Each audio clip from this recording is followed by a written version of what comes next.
রাস্তা দিয়ে আনমনে হাঁটছিলাম। হঠাৎ দেখলাম অনেকগুলো ছেলে মিলে কাকে যেন মারছে। আমি ভাবলাম গিয়ে দেখে আসি এখানে কি হচ্ছে। আবার ভাবলাম অযথা ঝামেলায় গিয়ে লাভ নেই, কিন্তু মনটা মানছে না। আমি আবার অন্যায় সহ্য করতে পারি না, তাই চলে গেলাম। গিয়ে দেখি একটা ছেলেকে মারছে। তাই আমি বললাম, এই যে ভাইয়েরা, এনাকে এভাবে মারছেন কেন? ছেলেগুলার একটা ছেলে বলে, কে রে তুই? আমরা মারছি তো, তোর কি হয়েছে? আপনারা এভাবে এনাকে মারতে পারেন না। তুই কে রে? তোকে বলে মারতে হবে নাকি? না, আমাকে বলবেন কেন? কিন্তু যেভাবে মারছেন, ইনি তো মারা যাবেন। তুই যাবি নাকি তোকে কিছু দিতে হবে? আমি কি করলাম? আমি তো শুধু এনাকে মারতে বারণ করলাম। তোরা এদিকে এত, এই শালা বেশি কথা বলে, একে ধর তো। এই বলে আমাকে উড়াদুরা মারতে শুরু করলো। মারের ওপর মার। একসময় দেখলাম আমার চোখ দুটো বুজে আসতেছে। বুঝতে পারলাম অজ্ঞান হয়ে যাব। পরে কি হলো আর বলতে পারিনি। যখন চোখ খুললাম তখন দেখলাম আমি হসপিটালে আছি। আমি এখানে আসলাম কিভাবে? যাই হোক, পুরা শরীরে ব্যথা করছে। ও, আপনাদের তো আমার পরিচয় দেওয়া হয় নাই। আমি আদি, বাবা মার একমাত্র আদরের সন্তান। বাবা অনেক বড় বিজনেসম্যান। এখন এইটুকুই থাক, পরে আর বাকি সব কিছু জানতে পারবেন। হঠাৎ কে যেন আমার কেবিনে ঢুকলো। দেখলাম একটা মেয়ে। মেয়েটা দেখতে পরীর মতো, একদম ফর্সা। চোখ দুটো যেন মায়ায় ভরা, ঠোঁটে গোলাপি লিপস্টিক, চুলগুলো একদম কালো। আমি প্রথম দেখি তো ক্রাশ খেয়ে ফেলছি, কিন্তু পরে দেখি মেয়েটা আমার দিকেই আসছে। হঠাৎ মেয়েটি বলল, আপনি এখন ঠিক আছেন তো? কিন্তু আপনি কে? আপনাকে তো চিনতে পারলাম না। আমি চাঁদনি। আমার বাবা এখানকার পুলিশ কমিশনার। ও, আমি তো রাস্তার পাশে পড়েছিলাম। আমি এখানে কিভাবে আসলাম? আমি আপনাকে নিয়ে আসছি। আমি গাড়ি করে শপিংয়ে যাচ্ছিলাম, তখন দেখলাম আপনি পড়ে আছেন, আর সেখান থেকে আপনাকে নিয়ে আসছি। ধন্যবাদ আমাকে এখানে আনার জন্য। না না, ওটা তো আমার কর্তব্য। তারপরও, আর আমি এখন ভালো আছি। আপনি এখন বাসায় যেতে পারেন। হুম, চলে যাব। আপনার ওষুধগুলো এখানে রাখা আছে, খেয়ে নেবেন। আমি কালকে এসে দেখে যাব নি। না না, আপনার আর কষ্ট করতে হবে না। এমনিতে আমার জন্য অনেক করেছেন, আর কষ্ট করতে হবে না। আচ্ছা ঠিক আছে, সাবধানে থাকবেন। আর হ্যাঁ, আমি বিল পে করে দিয়েছি। আরে এটা কি করলেন? বিল কত হয়েছে বলেন, আমি দিচ্ছি। আরে না, বেশি না, লাগবে না। আপনি এখন রেস্ট নিন, আমি তাহলে যাই। আরে কি বলেন? এমনিতেই এত কিছু করেছেন, আবার বিল দিয়ে দিচ্ছেন? না না, এটা হয় না।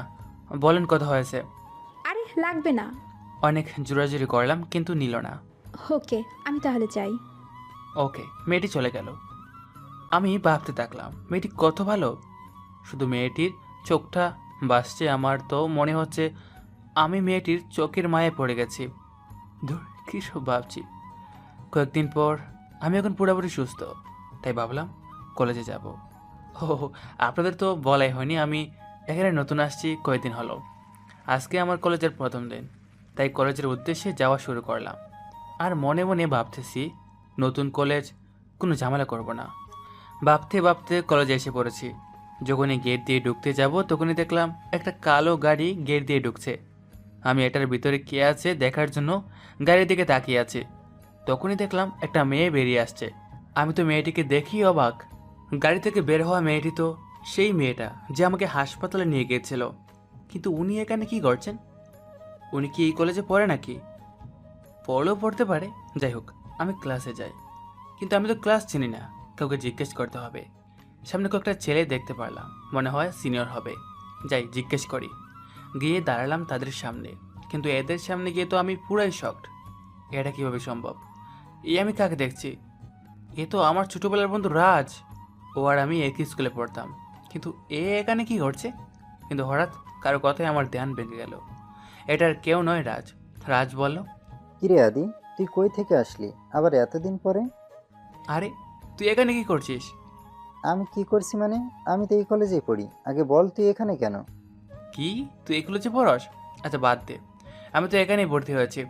আজ প্রথম এসেছি, কিন্তু আমার ডিপার্টমেন্টটা খুঁজে পাচ্ছি না, তাই এখানে জিজ্ঞেস করতে আসলাম। কিন্তু এখানে তোকে দেখে তো আমি পুরাই অবাক। ও, অবাক হওয়ার কিছু নাই। আমি এই কলেজে ম্যাথ ডিপার্টমেন্টে পড়ি। মানে তুই ম্যাথ ডিপার্টমেন্টে? আমিও তো এইটা নিয়েই ভর্তি হয়েছি। বলে রাখা ভালো, এটা কলেজ ভার্সিটি দুইটা একসাথে। তাই নাকি? তাহলে তো ভালো। তাহলে চল ক্লাসে যাই। চল। আমি আর রাজ ম্যাথ নিয়ে একই ইয়ারে পড়ি। আর হ্যাঁ, এরা হচ্ছে আমার বন্ধু রবিন, শ্যাম, শাকিল, শুভ্র, আর এ হচ্ছে আদি। সবার সাথে পরিচিত হলাম, তারপর ক্লাসে যেতে লাগলাম। গল্প করতে করতে ক্লাসে চলে এলাম। ক্লাসে ঢুকতে যাব এমন সময় কে যেন পিছন থেকে ডাক দিল, হ্যাঁ ইউ বলে। আমরা সবাই পিছনে ফিরে তাকালাম। তাকে তো আমি অবাক, ওই মেয়েটি মানে ওই চাঁদনি আমাকে ডাকছে। আমার বন্ধুরা আমার দিকে কীভাবে যেন তাকিয়ে আছে। আমি তাদের পাত্তা না দিয়ে মেয়েটিকে বললাম, হাই, কেমন আছেন? হ্যালো, আমি ভালো আছি। আপনি এখন কেমন আছেন? হ্যাঁ, আমি ভালো আছি। আমি আপনাকে দেখেছি গাড়ি থেকে নামতে, কিন্তু কথা বলতে যাইনি, যদি অন্য কিছু মনে করেন তাই। কিন্তু আপনি এখানে কি করে? কি, আপনি আমাকে দেখেছেন অথচ কথা বলেননি? না, আসলে আমি ভাবলাম যদি আপনার সমস্যা হয় তাই আর কি। কিন্তু আপনি এখানে কি করেন? ও, আমি তো ওই কলেজে পড়ি, কিন্তু আপনি এখানে? আমি এখানে নতুন এসে ভর্তি হয়েছি। ও, কোন ডিপার্টমেন্ট? ম্যাথ ডিপার্টমেন্ট, দ্বিতীয় বর্ষ। কি, আপনি ওই ডিপার্টমেন্টের সেকেন্ড ইয়ার? আমিও তো ওই ডিপার্টমেন্টের। তাই নাকি? তাহলে তো ভালোই হলো, আমরা একসাথে। হুম। সেদিনের জন্য ধন্যবাদ। সেই দিন না ধন্যবাদ দিলেন, আবার কেন? না, আসলে আপনি সেদিন হাসপাতালে না নিলে হয়তো আজকে আর এই সুন্দর কলেজে আসতে পারতাম না, আর আপনার সাথে দেখা হতো না। আচ্ছা ঠিক আছে, আর বলতে হবে না, চলেন ক্লাসে যাই। চলেন। আমার সাথে সাথে রাজ এরাও চলতে শুরু করলো। আর রাজ যেন কেমন রাগ করে আমার দিকে তাকিয়ে আছে। আমি ওর এভাবে চেয়ে থাকার মানে বুঝতে পারলাম না। তারপর ক্লাসে গেলাম, ক্লাস করলাম, তারপর সবাই বেরিয়ে যাচ্ছি। তখন রাজ বলল, আদি, তোর সাথে কথা আছে, দাঁড়া। আমি কিছু বললাম না। আমি মেয়েটিকে মানে চাঁদনিকে বিদায় দিয়ে রাজের কাছে আসলাম। তখন রাজ বলল, আদি, সেদিন তোর কি হয়েছিল রে, যে কারণে তোকে মেয়েটি হাসপাতালে নিয়ে গেছিল? আরে তেমন কিছু না। আদি, সত্যি করে বল, কি হয়েছিল? আরে বললাম তো কিছু না। বলছি, বল। আমি তোর ছোটবেলার বন্ধু, আর তুই আমার কাছ থেকে কিছু লুকাচ্ছিস। তুই তো আগে এমন ছিলি না। না বললে তো আর জোর করে লাভ নেই। বলতে হবে না তোকে। Emotional blackmail. আরে রাগ করছিস কেন? আচ্ছা ঠিক আছে, বলছি। বল। তারপর আর কি করার, একে একে সব কিছু বলে দিলাম। এটা শুনে রাজ তো পুরা রেগে আগুন হয়ে গেছে। আমি এর রেগে যাওয়ার কারণটা বুঝতে পারলাম না। কিছু বলতে যাবো তখনই রাজ রাগ কিছুটা কন্ট্রোল করে বলল, তোকে মেরেছে না? তুই এমন করছিস কেন? ঠিক আছে, বাসায় যা, আর আমি ফোন দিলে ধরিস। আচ্ছা, তাহলে আমি যাই। এই বলে আমি চলে আসলাম। কিন্তু বিষয় হলো রাজ এটা শুনে হঠাৎ রেগে গেল কেন, আবার রাগ কমিয়েও দিল কেন? দূর, কিছু মাথায় ঢুকছে না। যা হবার হবে, আগে বাসায় যাই। একটা রিক্সা করে বাসায় চলে আসলাম। বাসায় এসে ফ্রেশ হয়ে হালকা একটা ঘুম দিলাম। হঠাৎ ফোনের রিংটোনে ঘুম ভেঙে গেল। তাকিয়ে দেখলাম রাজ ফোন করেছে। রিসিভ করার সাথে সাথে, হ্যাঁ রাজ, বল। তুই কোথায়? তুই এই পার্কে আসতে পারবি? তুই 10 মিনিট দ্বারা আমি আসতেছি। পার্কটা বেশি দূরে না, হেঁটে গেলে 20 মিনিট, আর রিক্সায় 5 মিনিট লাগে। তাই তাড়াতাড়ি করে ফ্রেশ হয়ে চলে গেলাম সেখানে। কিন্তু সেখানে গিয়ে যা দেখলাম তা দেখার জন্য একদম প্রস্তুত ছিলাম না। আমি পার্কে গিয়ে তো অবাক। গিয়ে দেখলাম সেখানে রাজ এবং তার বন্ধু শাকিল, রবিন, সিয়াম, শুভ্র দাঁড়িয়ে আছে। আর তাদের হাতে রয়েছে AK-47 আর স্নাইপার। আমি তো এগুলো দেখে অবাক হয়ে গেছি। আমি বুঝতে পারছি না এরা এগুলো দিয়ে কী করবে। ওরা কি ভাবছেন আমি স্নাইপার, AK-47 এগুলো কিভাবে চিনলাম? থাক, তা না হয় পরেই জানবেন। যাই হোক, আর চিন্তা না করে রাজের কাছে চলে গেলাম। রাজকে বললাম, কি হয়েছে, আমাকে এখানে ডেকে আনলি কেন? আর তোদের হাতে এগুলো কি? সব বলবো, তার আগে আমার সাথে চল। এই বলে আমাকে হাতে ধরে টানতে টানতে পার্কের একটু ভিতরে নিয়ে গেল। এখানে তো মানুষ নাই।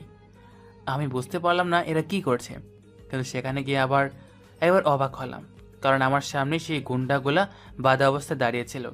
আমি এদেরকে দেখে আর বোঝার বাকি রইল না যে কেন রাজ আমাকে এখানে ডেকে এনেছে। বুঝতে পারলাম আমাকে যারা মেরেছিল তাদেরকে রাজ ধরে নিয়ে এসেছে শাস্তি দেওয়ার জন্য। তারপরও না বোঝার বান করে বললাম, রাজ, এনাদেরকে এখানে ধরে আনলি কেন? কেন মানে? এই শালারা আমার বন্ধুর গায়ে হাত তুলেছে, আর আমি তাদের কিছু করব না? তুই ভাবলি কিভাবে? যারা তোকে মেরেছে আমি তাদেরকে কিছু না করে ছেড়ে দেব? এখন দেখবি আমি এইগুলার কি অবস্থা করি। শালারা, তোরা আমার বন্ধুর গায়ে হাত তুলিস? তোদের এত সাহস কি করে হয় আমার বন্ধুর গায়ে হাত তোলার? তোদের এই হাত আমি কেটেই ফেলবো। এই বলেই মারতে যাবে তখন আমি বললাম, রাজ দাঁড়া। কি বলবি তাড়াতাড়ি বল। আজকে আমি এদেরকে শেষ করে ছাড়বো। এদের কত সাহস তোর উপর হাত তোলে। আরে এ তো রাগিস না, একটু শান্ত হ। আচ্ছা ঠিক আছে, বল কি বলবি। আমি বলছিলাম কি, আমি যে তোর বন্ধু এরা তো আর জানে না, কারণ আমি তো কয়দিন হলো এখানে এসেছি, তাই না জেনে আমাকে মেরেছে। এবারের মতো এদের মাফ করে দে, আরেকবার করলে শাস্তি দিবি না। এটা বলার পর বুঝতে পারছি রাজ আরও রেগে যাচ্ছে। কি বললি? আমি এদেরকে শাস্তি না দিয়ে ছেড়ে দেব? এটা সম্ভব না। এই কথাটা বলেই গুন্ডাগুলোকে গিয়ে উড়াধুরা মারতে শুরু করলো, সাথে শাকিল, রবিন এরাও। আমি গিয়ে অনেকক্ষণ পর কষ্ট করে তাদেরকে ফিরিয়ে আনলাম। যেভাবে মারছে আর একটু মারলে মারাও যেতে পারে, এমনিতেই 8টার মাঝে 2টা অজ্ঞান হয়ে গেছে। রাজকে দৌড়ে এনে বললাম, আর মারতে হবে না, আর মারলে মারা যাবে তো। না মরলে মরছে, এদেরকে আজকে আমি শেষ করে ছাড়বো। আমি কোনো মতে রাজকে আটকে আনলাম আর শান্ত করলাম। রাজ শান্ত হয়ে গেছে।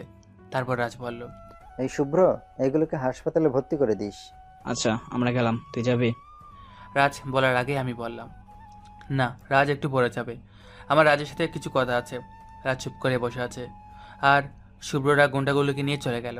তারপর আমি রাজকে বললাম, রাজ তুই যে এদেরকে মারলি, এখন যদি এরা তোকে কিছু করে বসে।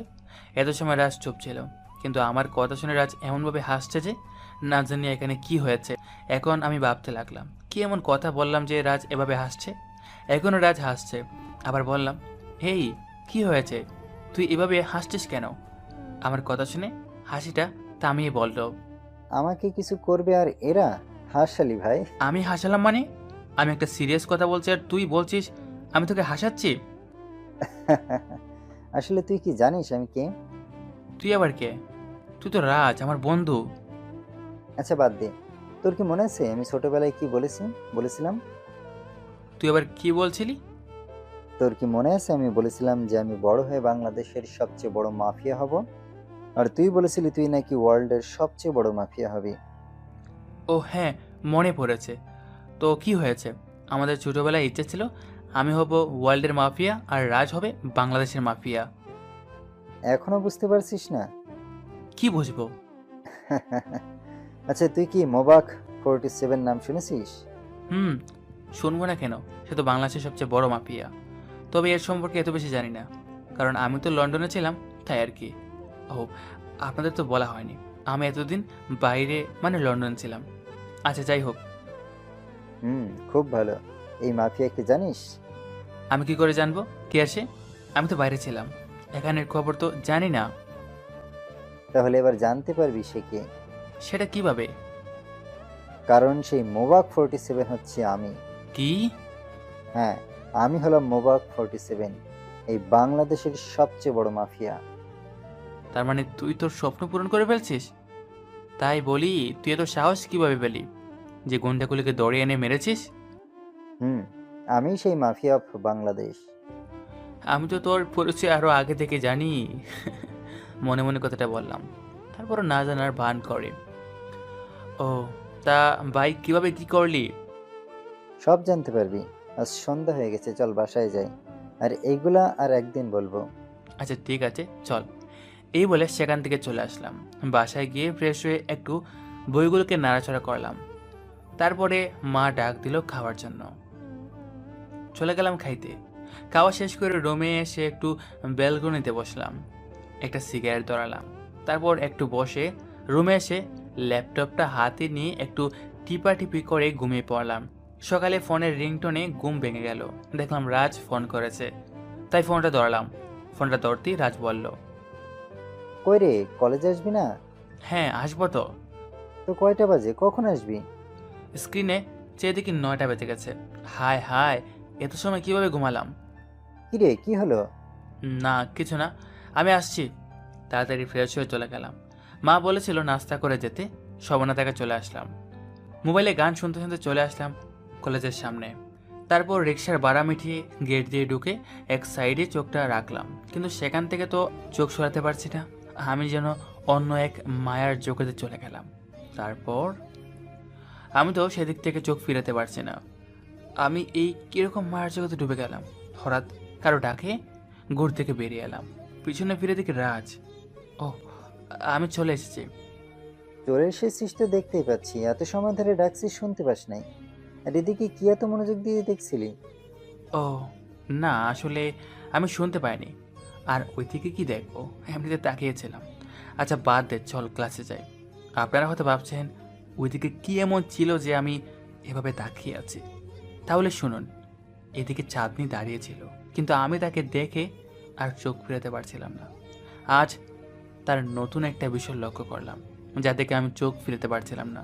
সেটা হলো চাঁদনির হাসি মাখা মুখখানা, যা দেখে আমি একদিনে তার দিকে তাকিয়েছিলাম। কিন্তু সেটা চাঁদনি হয়তো লক্ষ্য করেনি। যদি দেখে ফেলতো তাহলে হয়তো অন্য কিছু ভাবতো। কিন্তু হালা রাজের জন্য আর দেখতে পারলাম না, বাধ্য হয়ে চলে আসতে হলো। রাজ যদি জানতে পারে তাহলে আমাকে জ্বালিয়ে মারবে, তাই বলিনি। এই বলে হাঁটতে শুরু করলাম, কিন্তু বারবার সেদিকে তাকাতে মন চাইছে, কিন্তু রাজের জন্য পারলাম না। ভাবতে ভাবতে ক্লাসে আসতে লাগলাম, কিন্তু রাজের সাথে হাঁটতে দেখে অনেকেই আর চোখে আমার দিকে তাকিয়ে আছে। আমার দিকে এভাবে তাকিয়ে থাকার মানে কি? তাই রাজকে জিজ্ঞেস করলাম, রাজ, হ্যাঁ বল। ওই আমার দিকে সবাই এভাবে তাকিয়ে আছে কেন রে? কই? রাজ চারদিকে একবার তাকিয়ে বলল, ও, এই কথা। হুম। এরা এভাবে তোর দিকে তাকিয়েছে কারণ হচ্ছে তোর পাশে এখন মোবাক 47 হাঁটছে। আর এটাও ভাবছে এত তাড়াতাড়ি একটা নতুন অচেনা ছেলের সাথে এত ক্লোজ ভাবে কথা বলছে কিভাবে, যাকে দেখলে সারা শহর তরতর করে কাঁপে। আর সে এই অচেনা ছেলেটার সাথে কথা বলছে, আর যে কিনা একদিন আগে কলেজে আসছে। তাই এরা সবাই এভাবে তাকিয়েছে। এখন বুঝতে পারলি? ও, আমার তো মনেই ছিল না যে আমার পাশে বাংলাদেশের মাফিয়া হাঁটছে। তাহলে তো আমাকে বুক ফুলিয়ে হাঁটতে হবে, কারণ আমার পাশে বাংলাদেশের মাফিয়া আছে। না, একদমই না। আমি এগুলো পছন্দ করি না। আমি কোনো অন্যায় ছাড়া আমার ক্ষমতা দেখাই না। ও আচ্ছা ঠিক আছে। হুম। আচ্ছা ঠিক আছে, ক্লাস শেষে তোকে সবার সাথে পরিচয় করিয়ে দেব। এসব কথা বলতে বলতে ক্লাসের সামনে চলে আসলাম। ক্লাসে ঢুকবো এমন সময় চাঁদনি এসে বলতে লাগলো, হে আদি, তুমি আমাকে গেট থেকে ডেকে আনলে না কেন? জানো আমি তোমার জন্য কত সময় ধরে ওয়েট করেছি।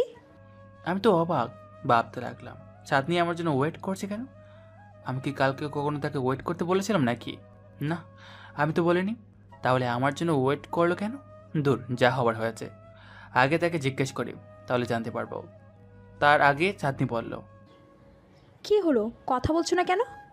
হকচকি। না মানে, তুমি আমার জন্য ওয়েট করছিলে কেন? না, এমনি ক্লাসে এসে দেখলাম তুমি নাই, ভাবলাম তুমি আসো নাই, তাই ভাবলাম তুমি আসলে ক্লাসে আসবো, তাই আর কি। ও, তার মাঝে আমি লক্ষ্য করলাম রাজ আমাদের দিকে কীভাবে যেন তাকিয়ে আছে। আমি তাদের বার্তা না দিয়ে চাঁদনিকে বললাম, চলো ক্লাসে যাই। রাজ এরা এখন এভাবে তাকিয়ে আছে। আমি বললাম, কি রে, যাবি তোরা? এখানে দাঁড়িয়ে থাকবে নাকি? আমার কথা শুনে সবগুলো এমনভাবে তাকিয়ে আছে, বোঝা যাচ্ছে তারা কিছুই শুনেনি। আমি আবারও বললাম, যাবি ক্লাসে নাকি দাঁড়িয়ে থাকবি? তখন সবাই বলল, হ্যাঁ যাবো তো। চল যাই। আমরা সবাই ক্লাসে চলে গেলাম। ক্লাস শেষ করে সবাই মাঠে এসে গোল হয়ে বসলাম। তখন রাজ বলল, শাকিল, তুই কলেজের সবাইকে মাঠে নিয়ে আয়। শাকিলকে উদ্দেশ্য করে বলল রাজ। শাকিল চলে গেল সবাইকে নিয়ে আসতে। আমরা সবাই মিলে গল্প করছি, আর আমি একটু পরেই চাঁদনির দিকে তাকাচ্ছিলাম। হয়তো রাজ বুঝতে পারছিল, কিন্তু কিছু বলে নাই। না বললেও তো আমার ভালো, কিন্তু চাঁদনি বুঝতে পারেনি। এর মাঝেই শাকিল চলে আসলো। কিরে, আসছে তো সবাই? আসবে না মানে? রাজভাই ডাকছে আর আসবে না, এটা কি করে হয়? হয়েছে, আর বলতে হবে না। আর আমি তোর ভাই কোন দিক থেকে হলাম? ধুর হালা, তোকে কে ডাকছে ভাই?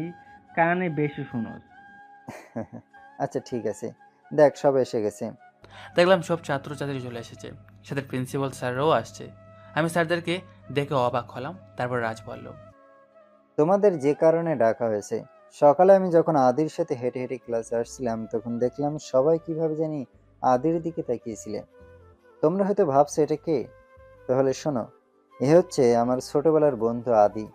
আমরা একসাথে পড়াশোনা করেছি, কিন্তু এইচএসসি দিয়ে সে লন্ডনে চলে গেছিল। কয়দিন হলো লন্ডন থেকে আসছে আর এখানে ভর্তি হয়েছে।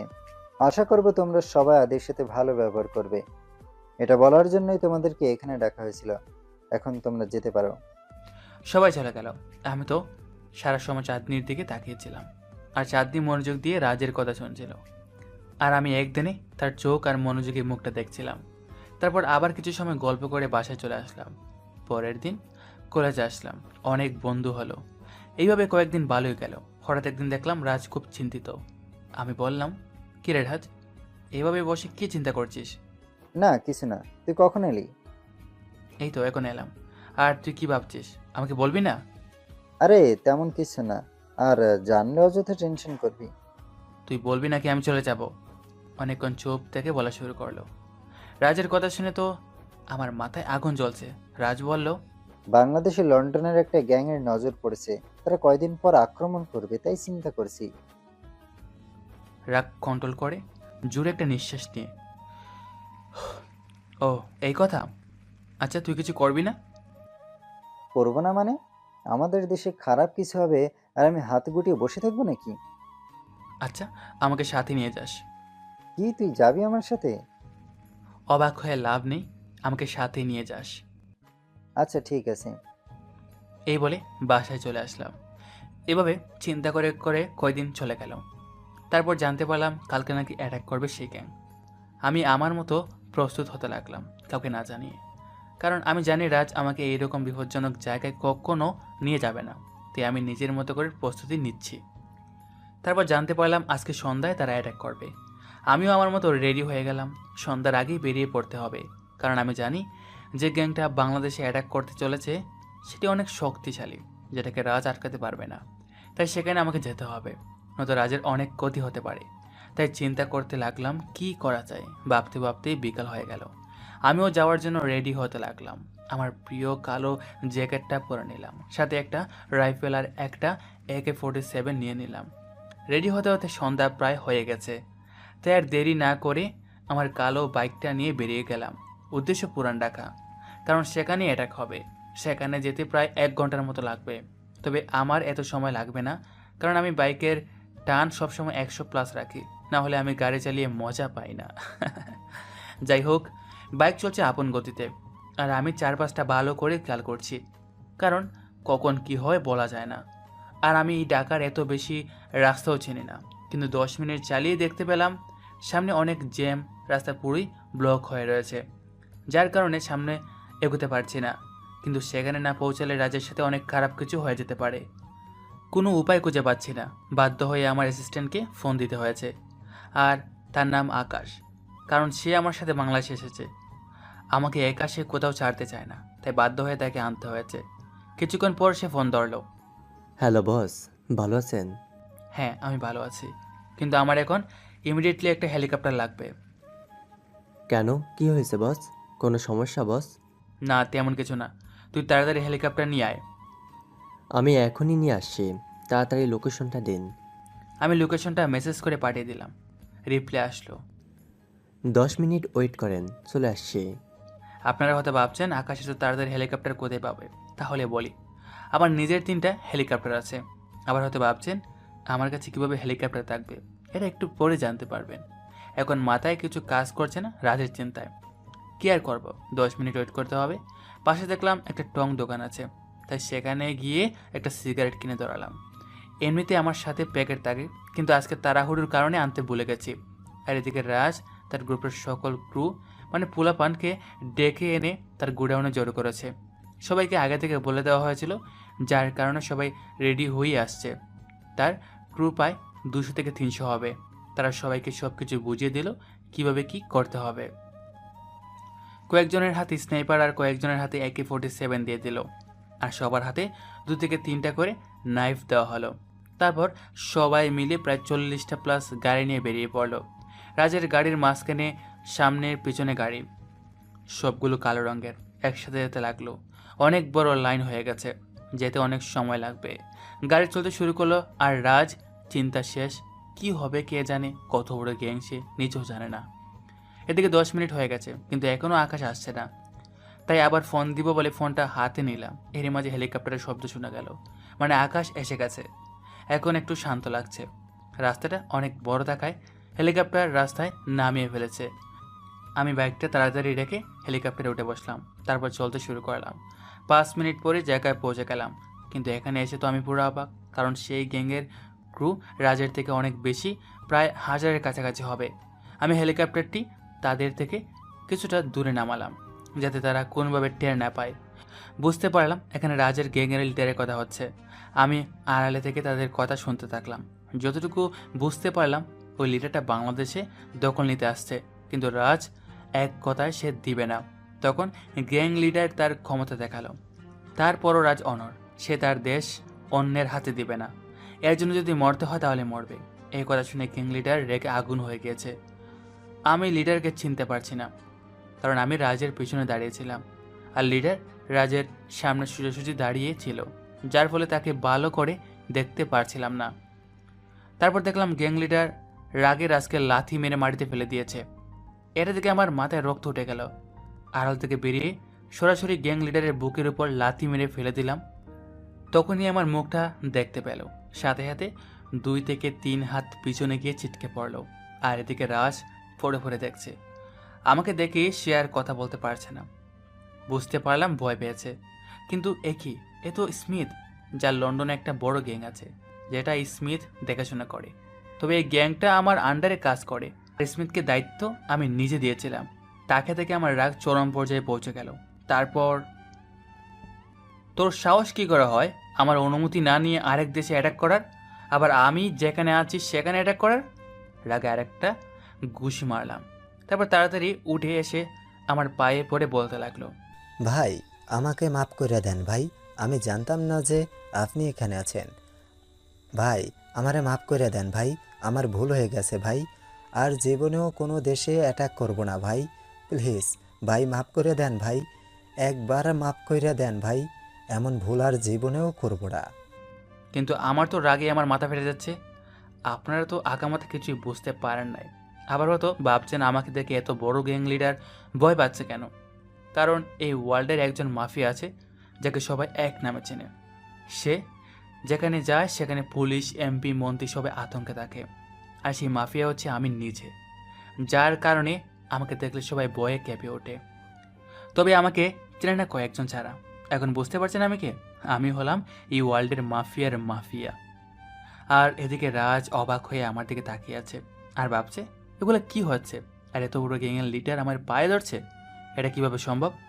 আর এদিকে আমি স্মিথকে লাথি মেরে ফেলে দিয়ে বললাম, আমি সবাইকে একটা করে সুযোগ দিই, মনে রাখিস এটাই তোর শেষ। আবার যদি দেখি ভুলও কোনো ভুল করেছিস, তাহলে মনে রাখিস সেটাই হবে তোর এই পৃথিবীর শেষ দিন।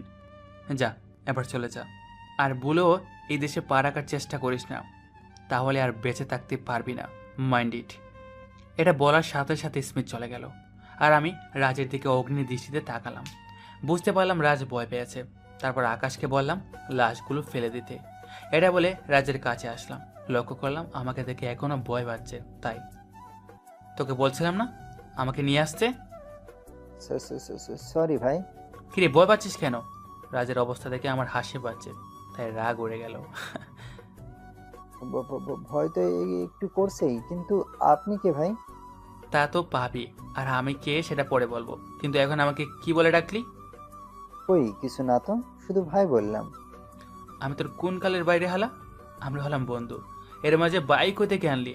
আরেকবার বাই বললে তোর খবর আছে। ওকে ঠিক আছে, আজকে তুই না থাকলে তো। আর বলতে হবে না, আমি দেখতে তোর কিছু হবে না, কথাটা মনে রাখিস।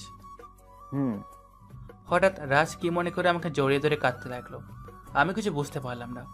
কাঁদছিস কেন রে? না এমনি। আচ্ছা চল বাসায় যাই। চল। তারপর হেলিকপ্টার করে বাইকের কাছে নামলাম। তারপর আকাশকে বিদায় দিয়ে বাইকে করে দুজনে বাসায় চলে আসলাম। রাজের বাসা আমাদের বাসা থেকে দূরে বলে আমি রাজকে বাইকে দিয়ে বিদায় জানিয়ে বাসায় এসে ফ্রেশ হয়ে খাওয়া দাওয়া করে ঘুমিয়ে গেলাম। কিন্তু পরদিন সকালে উঠে তো আমি অবাক, এগুলো কি? তারপর আমি ঘুম থেকে উঠে তো পুরোই অবাক হয়ে গেলাম। আমার সম্পূর্ণ রুম সুন্দর করে সাজানো, কিন্তু এগুলো কি জন্য? না ভেবে লাভ নেই, আগে ফ্রেশ হই তারপর নিচে যাব, তাহলে জানতে পারবো। ফ্রেশ হয়ে চলে গেলাম। আর এদিকে রাজ শুভ্ররা খুব ভালো করে আদির পুরো ঘরকে সাজাচ্ছে, সাথে আঁকিও আছে। কারণটা একটু পরে আদি আসলেই জানতে পারবে। সব কিছু করা প্রায় শেষ। তখন আন্টি অর্থাৎ আদির মা এসে বলল, তোমরা তাড়াতাড়ি করো, আদি ঘুম থেকে উঠে গেছে, ফ্রেশ হতে গেছে, চলে আসবে এখনই। এটা বলার সাথে সাথে রাজ বলল। আন্টি আমাদের শেষ হয়ে গেছে, এদিকে আসতে দিন। এদিকে আদি ফ্রেশ হয়ে বেরিয়ে একটা কালো রঙের টি শার্ট গায়ে জড়িয়ে বেরিয়ে পড়ল। বেরিয়ে আবার অবাক হলো, কারণ তার ঘর থেকে শুরু করে সিঁড়ি সহ মেঝে ঘর সম্পূর্ণ সুন্দর করে সাজানো। তবে একটা বিষয় হলো, ঘরে কাউকে দেখতে পারছে না আদি। তাই সে মনে মনে বলল, মনে হচ্ছে গরিব কেউ নেই। আমি মেঝেতে যাওয়ার সাথে সাথে আমার উপর ফুল পড়তে লাগলো। আমি কিছু বুঝে ওঠার আগেই সবাই কই থেকে একসাথে এসে বলতে লাগলো, হ্যাপি বার্থডে টু ইউ আদি। চারদিকে চেয়ে দেখে সবাই আছে। আমি তো এখন চরম পর্যায়ে অবাক হলাম। ওহ শিট, আমার আজকে জন্মদিন আর আমার মনে নেই? এটা কিভাবে ভুলে গেলাম? মনে থাকবে কিভাবে? সারাদিন তো টেনশনে থাকিস, তাহলে এসব মনে থাকবে কেমনে? আসলে আমি একদমই ভুলে গেছিলাম, কিন্তু এখানে চাঁদনিকে দেখতে পাচ্ছি না, তাই মনটা একটু খারাপ হয়ে গেল। তবে এদের সামনে মন খারাপ করলে চলবে না। আমি আবার একটা হাসি দিয়ে বললাম, ধন্যবাদ সবাইকে। তারপর কেক কাটা হলো। খুব মজা করে কেকটা কাটলাম। এক একজন ক্রিম মেখে ভূত হয়ে গেছি। তারপর সবাই ফ্রেশ হতে চলে গেলাম। আজকের দিনটা খুব ভালো শুরু হলো। ফ্রেশ হয়ে এসে সবাই খাওয়া দাওয়া শুরু করলাম, কিন্তু এর মাঝে লক্ষ্য করলাম মা আমাকে কোনো পাত্তা দিচ্ছে না। বুঝতে পারলাম মা কোনো কিছু নিয়ে আমার উপর রেগে আছে। তাই আমি উঠে মায়ের কাছে চলে গেলাম, কিন্তু মা আমাকে এড়িয়ে চলে গেল। বুঝলাম মা প্রচণ্ড রেগে আছে। তাই মাকে দৌড়ে গিয়ে জড়িয়ে ধরলাম, কিন্তু মা কোনো কথা বলল না। তাই আমি জিজ্ঞেস করলাম, মা কি হয়েছে? তুমি আমার সাথে কথা বলছো না কেন? ও মা, কি হয়েছে বলো না। তুমি জানো না তুমি কথা না বললে তোমার ছেলে কতটা কষ্ট পায়? ও আমার লোক কি মা, আমার শোনা মা, কথা বলো না প্লিজ প্লিজ। তোর সাথে আমার কোনো কথা নেই, সর এখান থেকে। মা তুমি এই কথাটা বলতে পারলে? তোর সাথে রাজের দেখা হয়েছে, আমাকে একবারও বলি না। তুই জানিস না আমি রাজকে তোর মতোই ভালোবাসি। মা রাজকে নিজের ছেলের মতো করে ভালোবাসেন। আমি যখন স্কুলে পড়তাম তখন তার বাসা আমাদের বাসার পাশে ছিল। তখন থেকে রাজ আমাদের বাসায় আমার সাথে বেশি সময় কাটাতো। কিন্তু হঠাৎ একদিন রাজের মা বাবাকে মেরে ফেলা হয়, কারণ তার বাবা ছিল একজন রাজনৈতিক নেতা যাকে অনেকেই সম্মান করত। কিন্তু এটা সবাই জানে, নেতাদের শত্রুর অভাব হয় না। ঠিক তেমনই একসময় রাজের বাবা মাকে বিরোধী নেতারা মেরে ফেলে। সেদিন থেকে রাজকে দেখাশোনা আমার মাই করত। তাই মা রাজকে এত ভালোবাসে। তবে আমরা যখন লন্ডনে যাই তখন মা রাজকে আমাদের সাথে যেতে বলছিল, কিন্তু নাসুরবান্দা বলতে লাগলো সে যাবে না। একসময় মা বুঝতে পারলো যে একে নেওয়া যাবে না, তাই রাজকে আমাদের বাড়ির একটা পেট দিয়ে গেছিল, যেটায় প্রায় 20টা রুম ছিল। কারণ যদি সে বাড়াতে এক একটা রুম থেকে নিম্নে 5,000 টাকা করে পাবে, যাতে করে সে ভালো করে চলতে পারবে। কিন্তু আমরা লন্ডনে চলে যাওয়ার 2 মাস পর আর রাজের খবর পাওয়া যায় না। আমরা সবাই আশা ছেড়ে দিয়েছিলাম, কিন্তু এখানে এসে দেখলাম রাজ ঠিকই আছে। সেদিন আমি খুবই খুশি হয়েছিলাম। ভাবছিলাম মাকে সারপ্রাইজ দেব, কিন্তু না, এই শালার জন্য আর পারলাম না। এই জন্যই মা এত রাগ করেছে আমার উপর। তবে আমি মায়ের রাগ ভাঙানোর পদ্ধতি জানি, তাই মাকে গিয়ে জড়িয়ে ধরিয়ে মায়ের কাঁধে মাথা রেখে বললাম, সরি মা, আর কখনো এমন করবো না। আমি ভাবছিলাম তোমাকে সারপ্রাইজ দেব, তাই তোমাকে বলি নাই। এখন থেকে আর এমন ভুল করব না, সরি। তো এতে কাজ হয়ে গেছে। মা বলল, আচ্ছা ঠিক আছে, এখন যা গিয়ে খেয়ে নে। আচ্ছা ঠিক আছে, চলে আসলাম। তারপর সবাই মিলে খাওয়া শেষ করে ঘুরতে চলে গেলাম। অনেক সময় করলাম, এখন প্রায় সন্ধ্যা হয়ে গেছে। তারপর আসার সময় সবাইকে বললাম, আমি কালকে আমার জন্মদিনের পার্টি দেব, তোরা সবাইকে নিয়ে আসবি। আর রাজ, তুই আমার পার্টির জন্য একটা ক্লাব ভাড়া করে নে। কালকে সন্ধ্যায় পার্টি শুরু করব। তোদের যাকে যাকে ইনভাইট করার আজকে করে নে, আমিও করছি। আর কালকে কলেজে একটু তাড়াতাড়ি যেতে হবে, সবাইকে ইনভাইট করতে হবে। তোরা কালকে সকালে রেডি থাকিস, আমি সবার বাসার সামনে থেকে পিক করে নেব। এর মধ্যে শাকিল বলে উঠল, পার্টি দিবি ভালো কথা, কিন্তু এত মানুষকে ইনভাইট করবি কেন? আর এর জন্য খরচ কত হবে তুই বুঝতে পারছিস? শাকিলের কথা শুনে আমি হালকা হাসলাম। তারপর বললাম, সেটা তোকে চিন্তা করতে হবে না।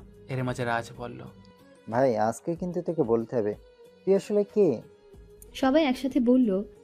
হ্যাঁ রে ভাই, আজ তোকে বলতে হবে তুই কে। তারপর বললাম, আমি বরং আজকে না কালকে পার্টিতে বলবো, ঠিক আছে? আচ্ছা ঠিক আছে, চল এখন বাসায় যাই। আচ্ছা, কালকে দেখা হবে। এই বলে চলে আসলাম বাসায়। বাসায় এসে মাকে বললাম, মা, আমি কালকে আমার জন্মদিনের পার্টি দেব। আচ্ছা, তোর বাবা আসলে বাবার সাথে কথা বলে নিস। আচ্ছা। হুম, এখন যা ফ্রেশ হ গিয়ে। আমি ফ্রেশ হতে চলে এলাম। অনেক সময় ধরে ফ্রেশ হলাম, সারাদিনে গোসল করা হয়নি, তাই গোসলটা সেরে নিলাম। একটু পরে শুনলাম বাবা এসেছেন, তাই আর দেরি না করে চলে এলাম নিচে। নিচে এসে বাবার কাছে বসলাম। তারপর বললাম, বাবা, আমি আমার জন্মদিনের উপলক্ষে কালকে পার্টি দিতে চাই। ও আচ্ছা, ঠিক আছে, আমি সব ব্যবস্থা করে দেব। না বাবা, আমি বাড়িতে দেব না, আমি একটা ক্লাব বুক করে নিয়েছি, আমি সেখানে দেব, এতে অনেক মানুষ আসবে। ও আচ্ছা, ঠিক আছে, তোমার ইচ্ছা। এখন বলো, তোমার অ্যামাউন্ট কত? তোমাকে টাকা দেওয়া লাগবে না, এটা আমি দেখে নেব। মানে পার্টি করতে তো অনেক টাকা লাগবে, তোমার কাছে তো এত টাকা নেই। সেটা পার্টিতে গেলেই দেখতে পাবো। আচ্ছা ঠিক আছে, এখন খাওয়া দাওয়া করে গিয়ে ঘুমাও, কালকে তোমার অনেক কাজ। আচ্ছা। তারপর আমি চলে গেলাম রুমে। গিয়ে একটা সিগারেট জ্বালিয়ে হালকা ল্যাপটপটা একটু টিপাটিপি করে ঘুমিয়ে পড়লাম। পরদিন হঠাৎ মায়ের ডাকে ঘুম ভাঙে। কি হলো, ডাকছো কেন? কি হয়েছে? কি, আমি কি আমার ছোট ডাকছি? তুই না বললি আজকে তো তাড়াতাড়ি কলেজে যেতে হবে, তাই তো ডাক দিলাম। ও, কয়টা বাজে? 9টা বাজে। কি, এত বেজে গেছে? আর তুমি এখন ডাক দিলে? দূর, আজকে আবার লেট হয়ে গেছে। সরো তো, তাড়াতাড়ি আমাকে এখনই কলেজে যেতে হবে। তারপর তাড়াতাড়ি রেডি হয়ে দৌড় দিলাম। মা পিছন থেকে বলছে খেয়ে যা, কিন্তু আমার তো খাওয়ার সময় নেই, তাই ডাক না শুনে চলে আসলাম। আর এদিকে রাজ এরা ভাবছে, শালা আদি আসছে না কেন? বললো তাড়াতাড়ি আসতে, আর এখন সে নিজে দেরি করে আসতেছে। আর আমি তাড়াতাড়ি করে একটা রিক্সা নিয়ে চলতে লাগলাম। একটু পর চলে আসলাম। এরই মাঝে রাজের ফোন রিসিভ করার সাথে সাথে জগতের যত গালি ছিল সব একসাথে দিয়ে দিল। আমি কিছু বললাম না, কারণ এটা শুনতেই হবে। তারপর বলল, তুই কই আছিস এখন? হ্যাঁ, আমি চলে আসছি। আর তোর একটা কাজ কর, কলেজের সবাইকে, স্যারদের সহ সবাইকে ডেকে মাঠে নিয়ে আয়, আমি আসতেছি। আচ্ছা তাড়াতাড়ি আয়। তারপর ফোনটা কেটে দিল। এসে দেখলাম সবাই আমার দিকে ফায়ার হয়ে রয়েছে, তাই কাছে গিয়ে বললাম, কিরে সবাই এসেছে? এটা বলার সাথে সাথে কি যেন আমার উপর আক্রমণ করলো। একটু পর বুঝতে পারলাম আমাকে রাগে সবাই উদুম খেলাচ্ছে, কিছু করতে পারছি না, সবগুলো একসাথে ধরছে। এর মাঝে কই থেকে আঁকিয়ে এসে আমাকে আমার স্পাইক করা চুল ধরে টানতে লাগলো। ওরে ভাইয়ারা রে, আমি শেষ, ছাড় প্লিজ। তারপর তারা ছেড়ে দিল। উফ, বাবারে বাবা, যে মার দিলি! যাক বাবা, বাইসে আছি তো, সেটাই বেশি। আচ্ছা আঁকি, তুই কি বুঝে আমার চুল ধরে টানলি? না মানে আমি দেখলাম রাজরা সবাই কাকে যেন মারছে, তাই আসলাম সাহায্য করতে, এই আর কি। ও আচ্ছা, ভালো, খুব ভালো, কিন্তু সেটা আমি যে দেখতে পাইনি, হালা হারামি। দেখছি, তারপর মনে করলাম এসেছি যেহেতু কয়েকটা দিয়েই যাই, কিন্তু এরা এমনভাবে ধরেছিল যে আমি মারার জায়গাই পাচ্ছিলাম না, তাই বাধ্য হয়ে তোর চুল ধরে টানতে লাগলাম। আমি আঁকির কথা শুনে তো পুরা তো হয়ে গেলাম। এর মাঝে রাজ বলল, আচ্ছা এসব বাদ দে, এখন কাজের কথা আসি। সবাই আসতেছে, কি বলার বলে দিস। তারপর আমি আঁকির দিকে তাকিয়ে বললাম, তোকে পরে দেখে নেব। এরপর সবাই আসলো, দেখলাম চাঁদনিও আসতেছে। সবাইকে জন্মদিনের বাড়িতে আসতে বললাম, ক্লাবের লোকেশনটা দিয়ে দিলাম। তবে চাঁদনিকে আলাদাভাবে বললাম, যেমন তাকে আমাদের সাথে পার্টির সব কাজ করতে হবে, সব কিছু দেখাশোনা করতে হবে ইত্যাদি। তারপর কলেজ থেকে চলে আসলাম, কারণ অনেক কাজ রয়েছে।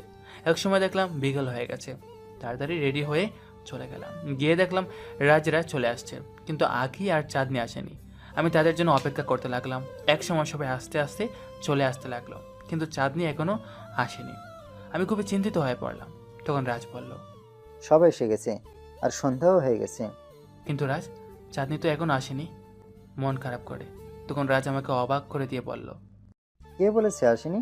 সে তো সবার আগে এসেছে। কি? এবার চলেন। চল, অনেক খুশি হয়ে। তারপর সেখানে গেলাম, সবাই আমাকে উইশ করলো, আমি ধন্যবাদ জানালাম। তারপর কেক কাটলাম। সবাই খুব মজা করছে, ডান্স করছে, আর আমি বসে বসে শুধু চাঁদনির দিকে তাকিয়ে আছি, কারণ সে আমার মতো বসে আছে। প্রায় 1 ঘন্টা পরে হঠাৎ সবাই আমার দিকে আসতে লাগলো। আমি কিছু বুঝে ওঠার আগেই রাজ বলল, আজকে কিন্তু আমাদের কথা তাকে রাখতেই হবে। আচ্ছা ঠিক আছে, আজকে যা বলবি তাই রাখবো। এবার বল, কে চাস? আজ থেকে বলতে হবে তুই আসলে কে। এটা শুনে তো আমি আকাশ থেকে পড়লাম। পাশে আমার অ্যাসিস্ট্যান্ট দাঁড়িয়ে আছে, কিন্তু কিছু বলতে পারছে না। এটা কালকে তোকে বললে হয় না? আজকে সবার সামনে না বললে ভালো হবে। এখানে আবার মা বাবাও আছে, প্লিজ। এখন সবাই আমাকে নিয়ে কথা বলা শুরু করে দিয়েছে। কে আমি যে আমার পরিচয় দিতে চাচ্ছি না? তখন সবাই বলতে বলল, আর আখি বলল, না না, আজকে এবং এখন আমাদের সামনে তোমাকে বলতে হবে তুমি আসলে কে। এখন তো আমি মাইন্ড ক্যাচিভায় পড়ে গেলাম, এখন কি করব? তখন আমার অ্যাসিস্ট্যান্ট আকাশ বলল। বলে দিন স্যার।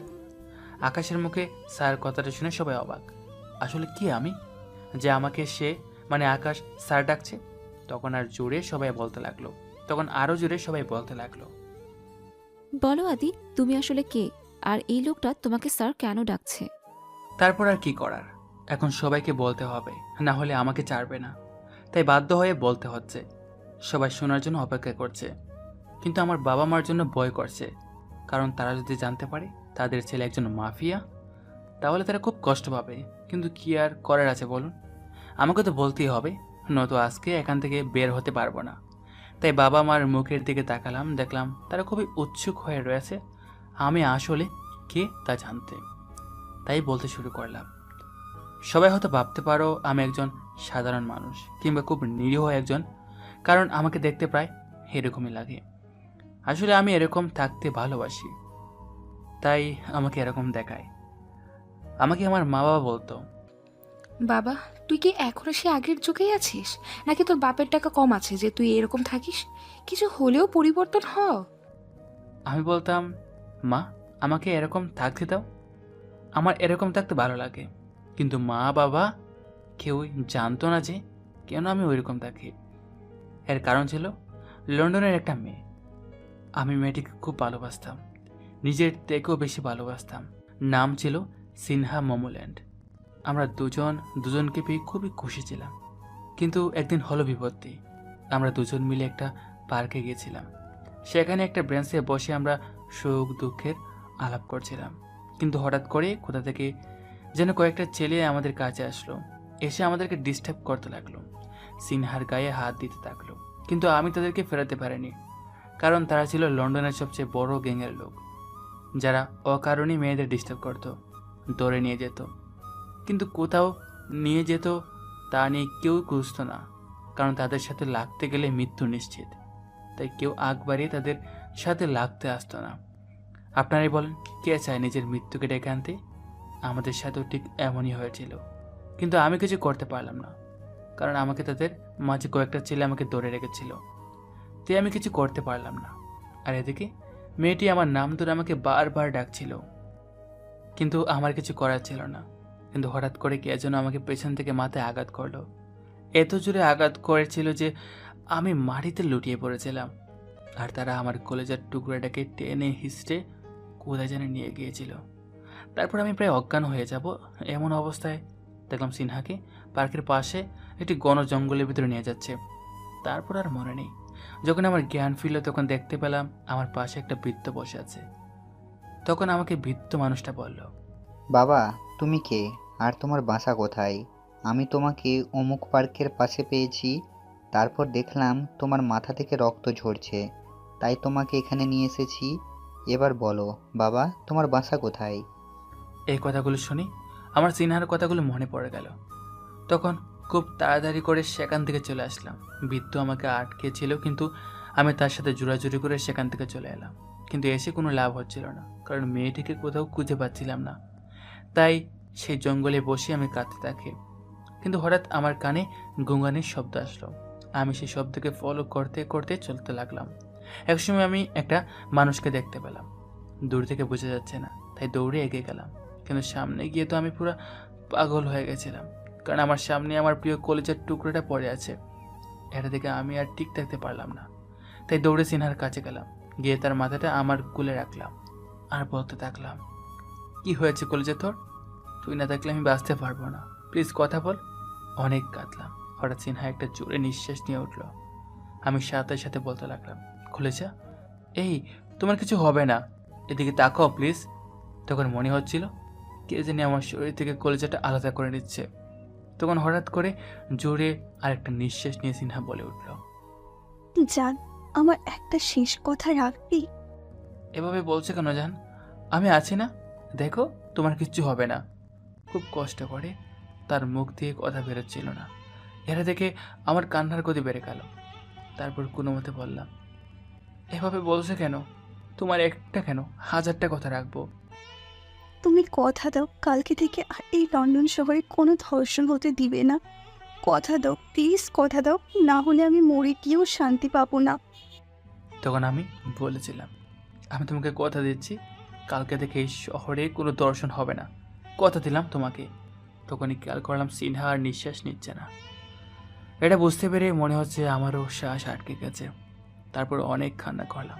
জীবনে সব থেকে বেশি যাকে ভালোবেসেছিলাম সে কেন আমাকে ছেড়ে চলে গেল? সারা রাত সেখানে থেকে গেলাম, কারণ আমার আর কিছু করার ছিল না, শুধু কান্না ছাড়া। সেদিন থেকে আমি প্রতিজ্ঞা নিয়েছিলাম যে শুধু এই দেশে নয়, সারা বিশ্বের কোনো প্রান্তে আমি দর্শন হতে দিব না।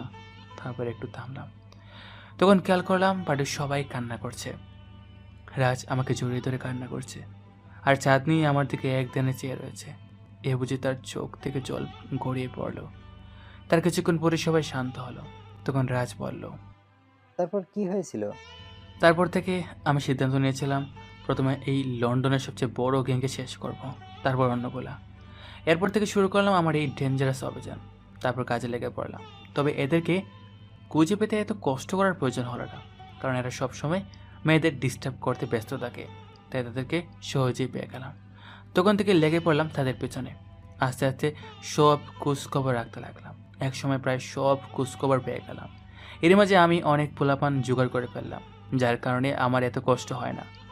আমার পোলাপান ওই সব খবর আমাকে এনে দেয়। তারপর শুনলাম ওই গ্রুপের লিডার নাকি এক জায়গায় অন্য এক গ্যাং লিডারের সাথে মিট করতে যাবে।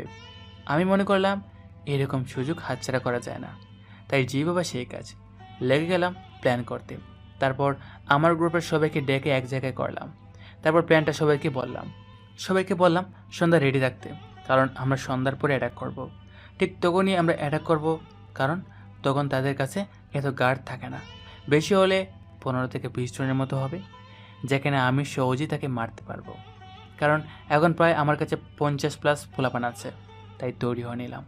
তারপর সন্ধ্যা হয়ে গেল, বেরিয়ে গেলাম আমি আমার বাইক নিয়ে, আর অন্যরা কালো কার নিয়ে আমার পিছনে আসতে লাগলো। ঠিক 1 ঘন্টা পরে পৌঁছালাম সেই গন্তব্যে। আমরা গাড়িগুলা কিছুটা দূরে থামিয়েছি, যাতে তারা বুঝতে না পারে যে কেউ এসেছে। তারপর আমরা আমাদের প্ল্যান অনুযায়ী কাজ করতে শুরু করলাম। আমাদের প্ল্যানটা ছিল, প্রথমে আমরা আমাদের গাড়িগুলো কিছুটা দূরে দাঁড় করাবো। তারপর আমরা 2টা দলে ভাগ হব।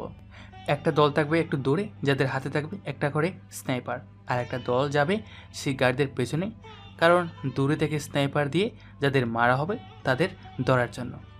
কারণ গুলি খেয়ে সাথে সাথে মাটিতে পড়ে যাবে, আর যদি মাটিতে পড়ে তাহলে পড়ার শব্দ শুনে অন্যরা জেনে যাবে। তাই তাদেরকে দৌড়ে আস্তে করে মাটিতে রেখে দিতে হবে, যাতে কেউ বুঝতে না পারে। আমরা সবাই ব্লুটুথ ইয়ারফোনে কানেক্ট ছিলাম, কারণ আমার ওয়ার্ডারের কাজ শুরু হবে। তার কিছুক্ষণ পর সব ঠিক করে সবাইকে বলে দিলাম শ্যুট করার জন্য। একটু পরে সব গার্ড শেষ, কিন্তু কেউ বুঝতে পারলো না। তারপর খুব সাবধানে বাড়ির ভিতরে ঢুকলাম, কারণ তারা জঙ্গলের মাঝে একটা বাড়ির মাঝে তাদের ডিল করছিল। তারপর গিয়ে দেখলাম তারা দুজনে কী যেন কথা বলছিল। আমি মন দিয়ে শুনতে লাগলাম। কিছুক্ষণ পর বুঝতে পারলাম তারা ড্রাগস নিয়ে কথা বলছে। এটাতে অবাক হওয়ার কোনো কারণ নেই, কারণ মাফিয়াদের কাজই হচ্ছে অবৈধ মাল পাচার করা। তারপর আমি একে মারার জন্য সুযোগ খুঁজতে লাগলাম। তারপর আমরা আবার প্ল্যান অনুযায়ী কাজ করতে শুরু করলাম। আমরা জানতাম তাদের পাশে অবশ্যই গার্ড থাকবে, তাই আমি আগে থেকে প্ল্যান করে এনেছিলাম। প্ল্যানটা হচ্ছে, যতজন গার্ড থাকবে তাদের প্রত্যেকটাকে মারার জন্য আমার একটা লোক থাকবে, তবে তারা সবাই অনেক দূরে থাকবে, সবাই অনেক উঁচু উঁচু বিল্ডিংয়ের উপরে থাকবে স্নাইপার হাতে। কারণ আমি আমার লোকদের বলেছিলাম নিচের গার্ডদের শেষ করার সাথে সাথে তোমরা যারা স্নাইপার হাতে আছো তারা সবাই এখানে সবথেকে উঁচু উঁচু বিল্ডিংয়ের ছাদে চলে যাবে, এক একজন একটাতে। কারণ আমি জানতাম তারা ছাদের উপর খোলা আকাশের নিচে বসে ডেল্টা করবে, প্রায় সবাই একই রকম করে। আর আমার সাথে আকাশও আরও 3 জন থাকবে, আর বাকিরা নিচে লুকিয়ে থাকবে। সব কিছু প্ল্যান মতো ঠিক করলাম। তারপর অর্ডার দিলাম শ্যুট করার। সাথে সাথে 30 সেকেন্ডের মাঝে শেষ। লিডার 2টা কিছু বুঝে ওঠার আগেই আমি আর আকাশ আর সাথে থাকা আমার লোক মিলে আক্রমণ করলাম। 2টাকে গান পয়েন্টে রাখলাম। তারপর সবাইকে বললাম চলে আসতে। সবাই চলে আসলো। তারপর 2টাকে বেঁধে নিয়ে আসলাম আমাদের আস্তানায়। তারপর খুব যন্ত্রণা দিয়ে মারলাম। তাদের বুকের উপর লিখে দিলাম একে, যা দেখে আমার সব পোলাপান ভয় পেয়ে গেছে। পরে আমার পোলাপানকে দিয়ে বড়ি দুইটা রাস্তায় ফেলে দিলাম। এভাবেই শেষ হলো আমার প্রথম মিশন। পরের দিন নিউজে বেরোলো এই শহরের সবচেয়ে বড় মাফিয়াকে মেরে ফেলেছে। সাথে আরেকজন মাফিয়া ছিল, যে কিনা ছিল অস্ট্রেলিয়ার সবচেয়ে বড় মাফিয়া। তবে একটা জিনিস লক্ষণীয় ছিল, সেটা হলো বডির গায়ে বড় করে ছুরি দিয়ে কেটে লেখা ছিল একে। এভাবেই খুন করে করে চলছিল আমার দিন। লন্ডনের প্রায় সব মাফিয়াকেই মেরে ফেলছিলাম, আর অনেকেই আমার দলের নাম লেখাতে চলে আসছিল। তখন থেকে একে নামে পুরো লন্ডন কাঁপত। তারপর এক সময় আমি হয়ে গেলাম লন্ডনের সবচেয়ে বড় মাফিয়া, যার নাম শুনলে পুরো লন্ডন কাঁপতে শুরু করে। তবে আমি কথা রেখেছিলাম, তখন থেকে এখন পর্যন্ত কোনো লন্ডনে কোনো দর্শন হয় নাই, কিন্তু আমি কোনোদিন অপরাধী ছাড়া কারো গায়ে হাত তুলিনি। তবে কিছুদিন পর থেকে শুরু হয় লন্ডনের উপর অ্যাটাক। প্রথমে অস্ট্রেলিয়া, পরে চীন, পরে পাকিস্তান, তারপরে আইল্যান্ড, এভাবে প্রায় 29টা দেশের মাফিয়ার সাথে আমার দ্বন্দ্ব করতে হয়েছে, কিন্তু কেউ এসে ফিরে যেতে পারেনি। সবাইকে মেরে বালি চাপা দিয়ে দিয়েছি। তারপর থেকে আমি হয়ে গেলাম ওয়ার্ল্ডের মাফিয়া একে। হ্যাঁ, তোমরা জানতে চেয়েছিলে না কে আমি? হ্যাঁ, এটাই আমি, মাফিয়া কিং একে। এটা বলে আমি চুপ হয়ে গেলাম। সবাই অবাক হয়ে তাকিয়েছিল, আবার কেউ ভয়ও পেয়েছিল। তখন হঠাৎ বাবা বলে উঠল, ও, তবে সেখানে তুমি একটা গ্যাংকে খুঁজে পাচ্ছিলে না, মনে আছে? হ্যাঁ মনে আছে, সেই গ্যাংটার নাম ছিল কিং গ্যাং। কিন্তু তুমি এটা কিভাবে জানো? উত্তরের বাবা যা বলল সেটা শোনার জন্য আমরা কেউই প্রস্তুত ছিলাম না।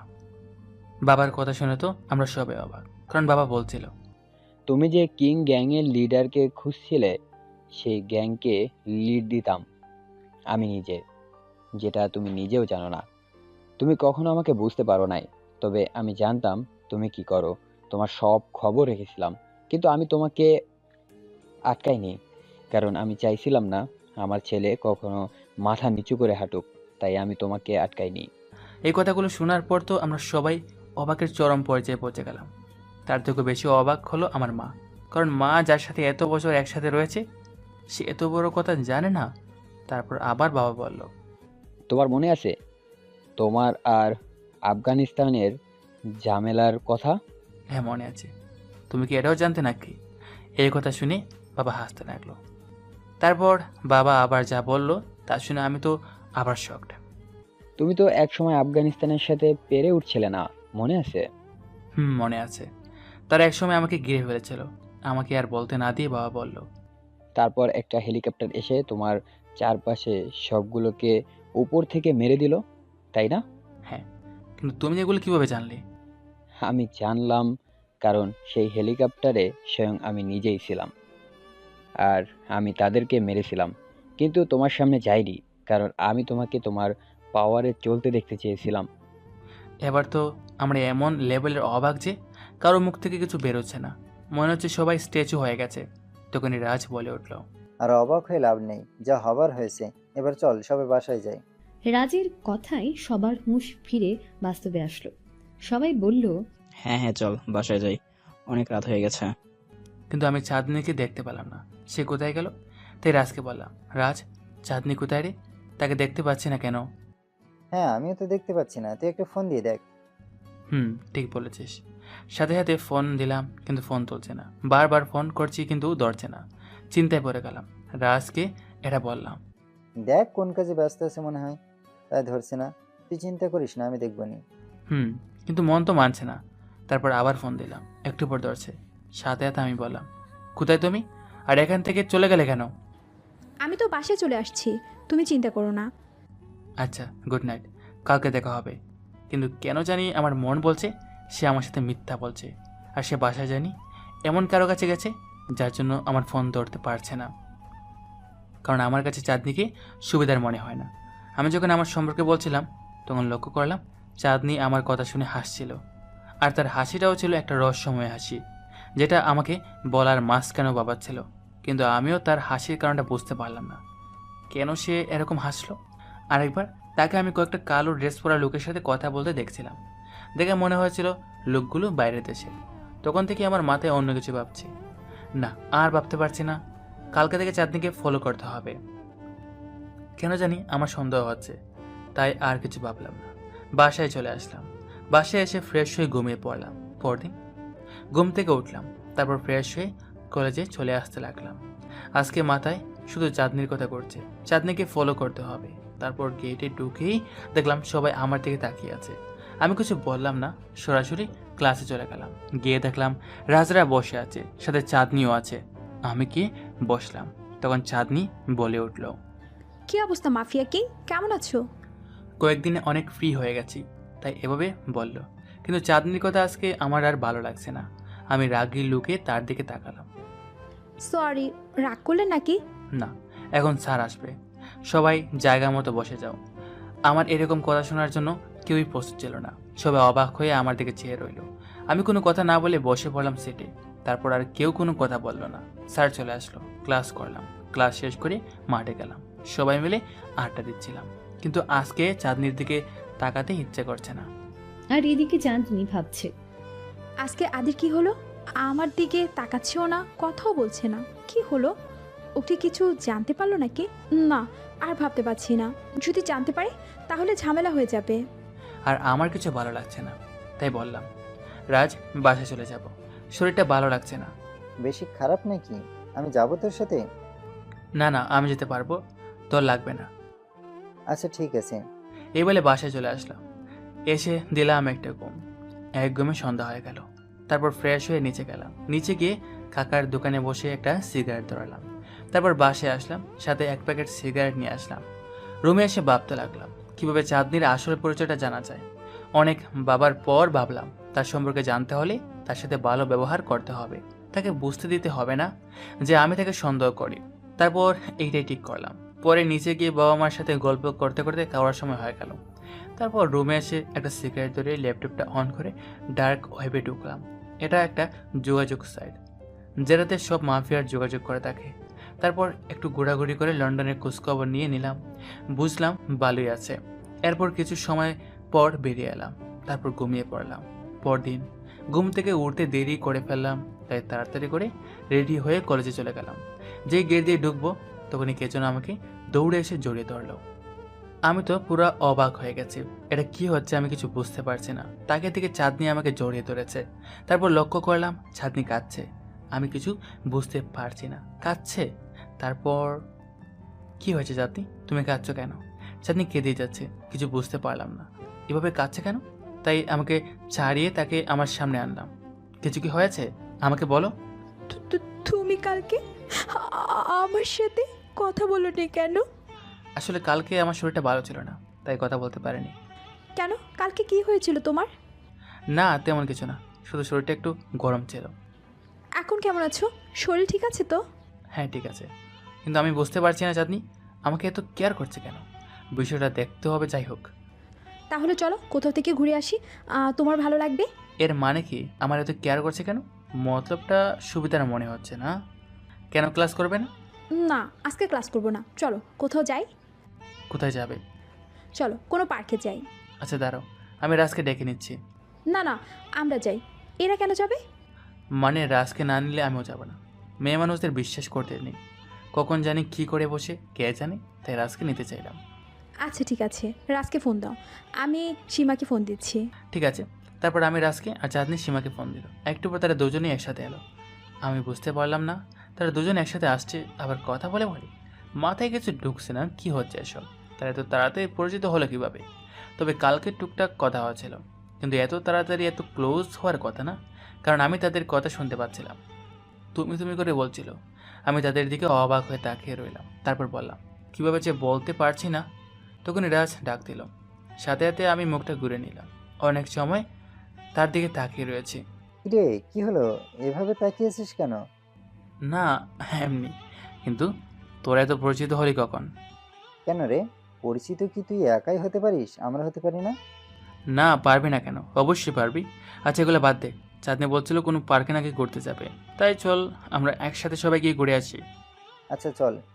তারপর আমরা দুইটা রিক্সা ভাড়া করে চললাম কোনো একটা পার্কের উদ্দেশ্যে। একটা আমি আর রাজ, আর অন্যটা চাঁদনি আর সীমা। আমি ভাবছি চাঁদনি কি আমাকে ভালোবাসে নাকি অন্য কিছু, কিন্তু তার ব্যবহার দেখে তো মনে হয় না সে আমাকে ভালোবাসে। কিন্তু আমার তো মেয়েটাকে সন্দেহ হয়। তবে আমার সন্দেহ একটা বিষয় তার মধ্যে দেখতে পেয়েছি। সেটা হলো তাকে দেখতে অনেকটা বিদেশি বিদেশি লাগে। আবার কয়েকজন বিদেশি মানুষের সাথে কথা বলতেও দেখেছি। বিদেশি মানুষগুলা আমার বয়সী হবে। ভাবতে ভাবতে দেখলাম পার্কে চলে আসছি। আমরা সবাই নেমে পড়লাম। বারা মিটিয়ে চলে এলাম ভিতরে। ভিতরে এসে আমরা এক জায়গায় বসে পড়লাম, গল্প করলাম। হঠাৎ চাঁদনি বায়না ধরলো ফুচকা খাবে। কেয়ার করার পরে সবাই মিলে ফুচকা খেলাম, খুব মজা করলাম। তারপর প্রায় সন্ধ্যা হয়ে গেছে, তাই বাসায় চলে আসলাম। কিছুক্ষণ পরে বাসায় চলে গেলাম, ফ্রেশ হলাম। তারপর একটু বিছানায় গড়াগড়ি করলাম, বই নাড়াচড়া করলাম, ভাত খেলাম। খেয়ে এসে রুমে এসে সিগারেট ধরালাম, ল্যাপটপটা অন করলাম। কিছু সময় টিপে ঘুমিয়ে পড়লাম। পরদিন সকাল হলে ঘুম থেকে উঠলাম, ফ্রেশ হয়ে নাস্তা করলাম। তারপরে চলে গেলাম কলেজের উদ্দেশ্যে। কিন্তু আজকে কলেজে রিক্সা করে গেলাম না, আজকে কেন জানি হাঁটতে ভালো লাগছে, সময় আছে তাই হেঁটে হেঁটে চলতে লাগলাম। কিন্তু কিছুটা দূরে যেতেই দেখলাম কতগুলো গাড়ি পুরো স্পিডে কোথায় জানি যাচ্ছে। মনে করলাম হয়তো কোনো মন্ত্রী যাচ্ছে, কিন্তু তখনই একটা বাইক আসলো। বাইকের মানুষটাকে দেখে তো আমি পুরো অবাক। আমি কি ঠিকই দেখছি? না, আমি ঠিকই দেখছি, কিন্তু এটা কিভাবে সম্ভব? আমি তো অবাক, কারণ আমি বাইকের উপর চাঁদনির মতো একটা মেয়েকে দেখেছি। আমার মনে হচ্ছে এটা চাঁদনি ছিল, কিন্তু এটা কিভাবে সম্ভব? চাঁদনি এদের সাথে কি করবে? হারছি আর ভাবছি এটা কিভাবে সম্ভব। আমি বিশ্বাস করতে পারছি না, নাকি আমার দেখতে কোথাও ভুল হয়েছে? না, দেখতে ভুল হওয়ার কথা না। আমি একবারই স্পষ্ট দেখেছি চাঁদনি বাইক চালাচ্ছে। না, আর ভেবে কাজ হবে না। এবার শুধু আমি না, আরও গার্ড ফিট করতে হবে চাঁদনির পিছনে। এখন আমার প্রথম কাজ হচ্ছে রাজকে সব কিছু খুলে বলা। যাই, রাজকে বলে কয়েকটা গার্ড জোগাড় করতে হবে। কিছুক্ষণ পর কলেজে আসলাম। এসে দিকে রাজ গেটের সামনে দাঁড়িয়ে রয়েছে। কিরে, এখানে দাঁড়িয়ে আছিস কেন? তোকে একটা কথা বলতে এখানে দাঁড়িয়ে রয়েছি। কি কথা যে একেবারে গেটে দাঁড়িয়ে রয়েছিস? কথাটা তুই কিভাবে নিবি জানি না, তবে আমাকে বলতেই হবে। আগে বল, পরে দেখা যাবে। আদি, আজকে আমি চাঁদনিকে কতগুলো কালো ড্রেস পরা লোকের সাথে কথা বলতে দেখেছি। কিছু সময় কথা বলার পর লোকগুলো কয়েকটা কালো গাড়ি করে চলে গেল, আর চাঁদনি তাদের সাথে একটা বাইক নিয়ে বেরিয়ে গেল। আমি দেখে তো অবাক হয়ে গেলাম। ও, এই বিষয়? এটা আমিও দেখেছি, আর কয়েকদিন ধরে আমি তাকে ফলো করছি, কিন্তু কিছু মিলাতে পারছি না। তাই আমি আজকে তোকে এইগুলো বলতে আসছিলাম, কিন্তু তার আগেই তুই জেনে গেলি। কি তুই জানিস আর আমাকে বলিসনি? আরে আমি তো বলতেই আসছিলাম, তার আগেই তো তুই জেনে গেলি। আচ্ছা বাদ দে সব, তার আগে তুই কয়েকটা দায়িত্বশীল পোলাপান দিয়ে আমাকে, আমার দরকার আছে। কেন? এগুলো দিয়ে তুই কি করবি? এগুলোকে সবসময় চাঁদনির পিছনে লাগিয়ে রাখবো, কারণ আমাদের প্রথম জানতে হবে চাঁদনি আসলে কে। ঠিক আছে, আজকে বিকালে আমি তাদের ডেকে আমার আস্তানায় নিয়ে আসবো, তুই চলে আসিস সেখানে।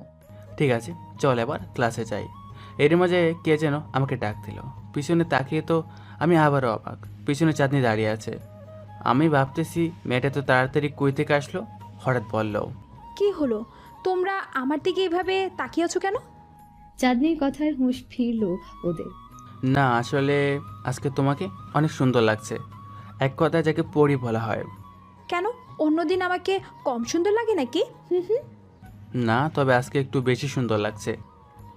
আচ্ছা ঠিক আছে, এসব কথা পরে হবে, এখন চলো ক্লাসে যাই। চলো।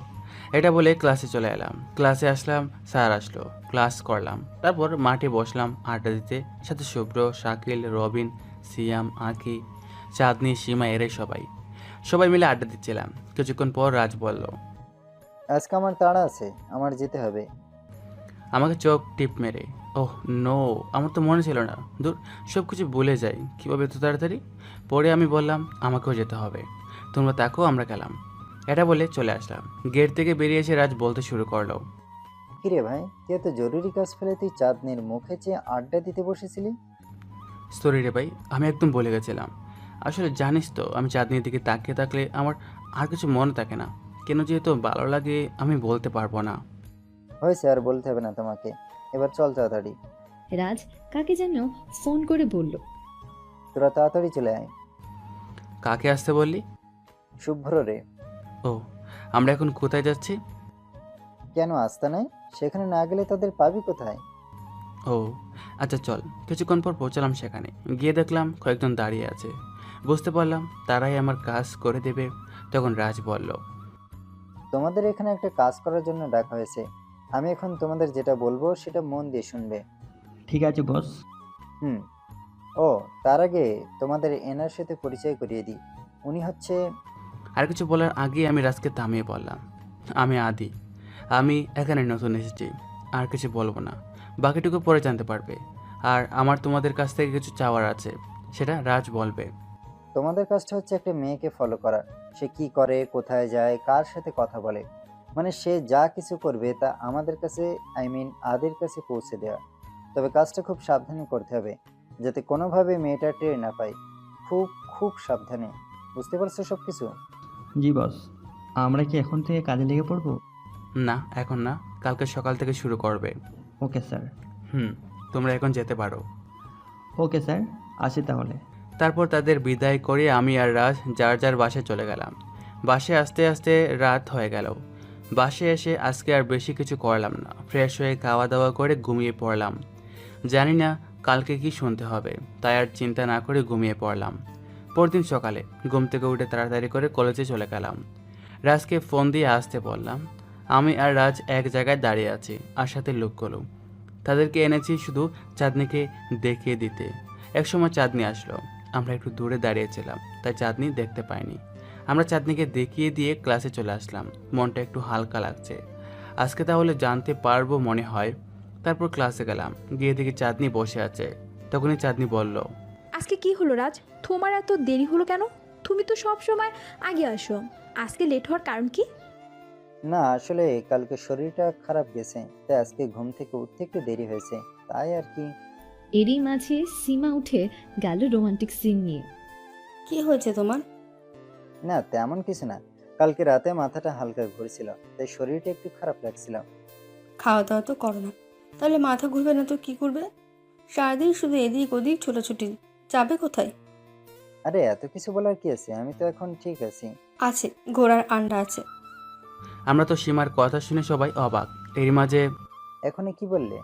জি ভাই কামড় দিয়ে। কি বললাম আমি?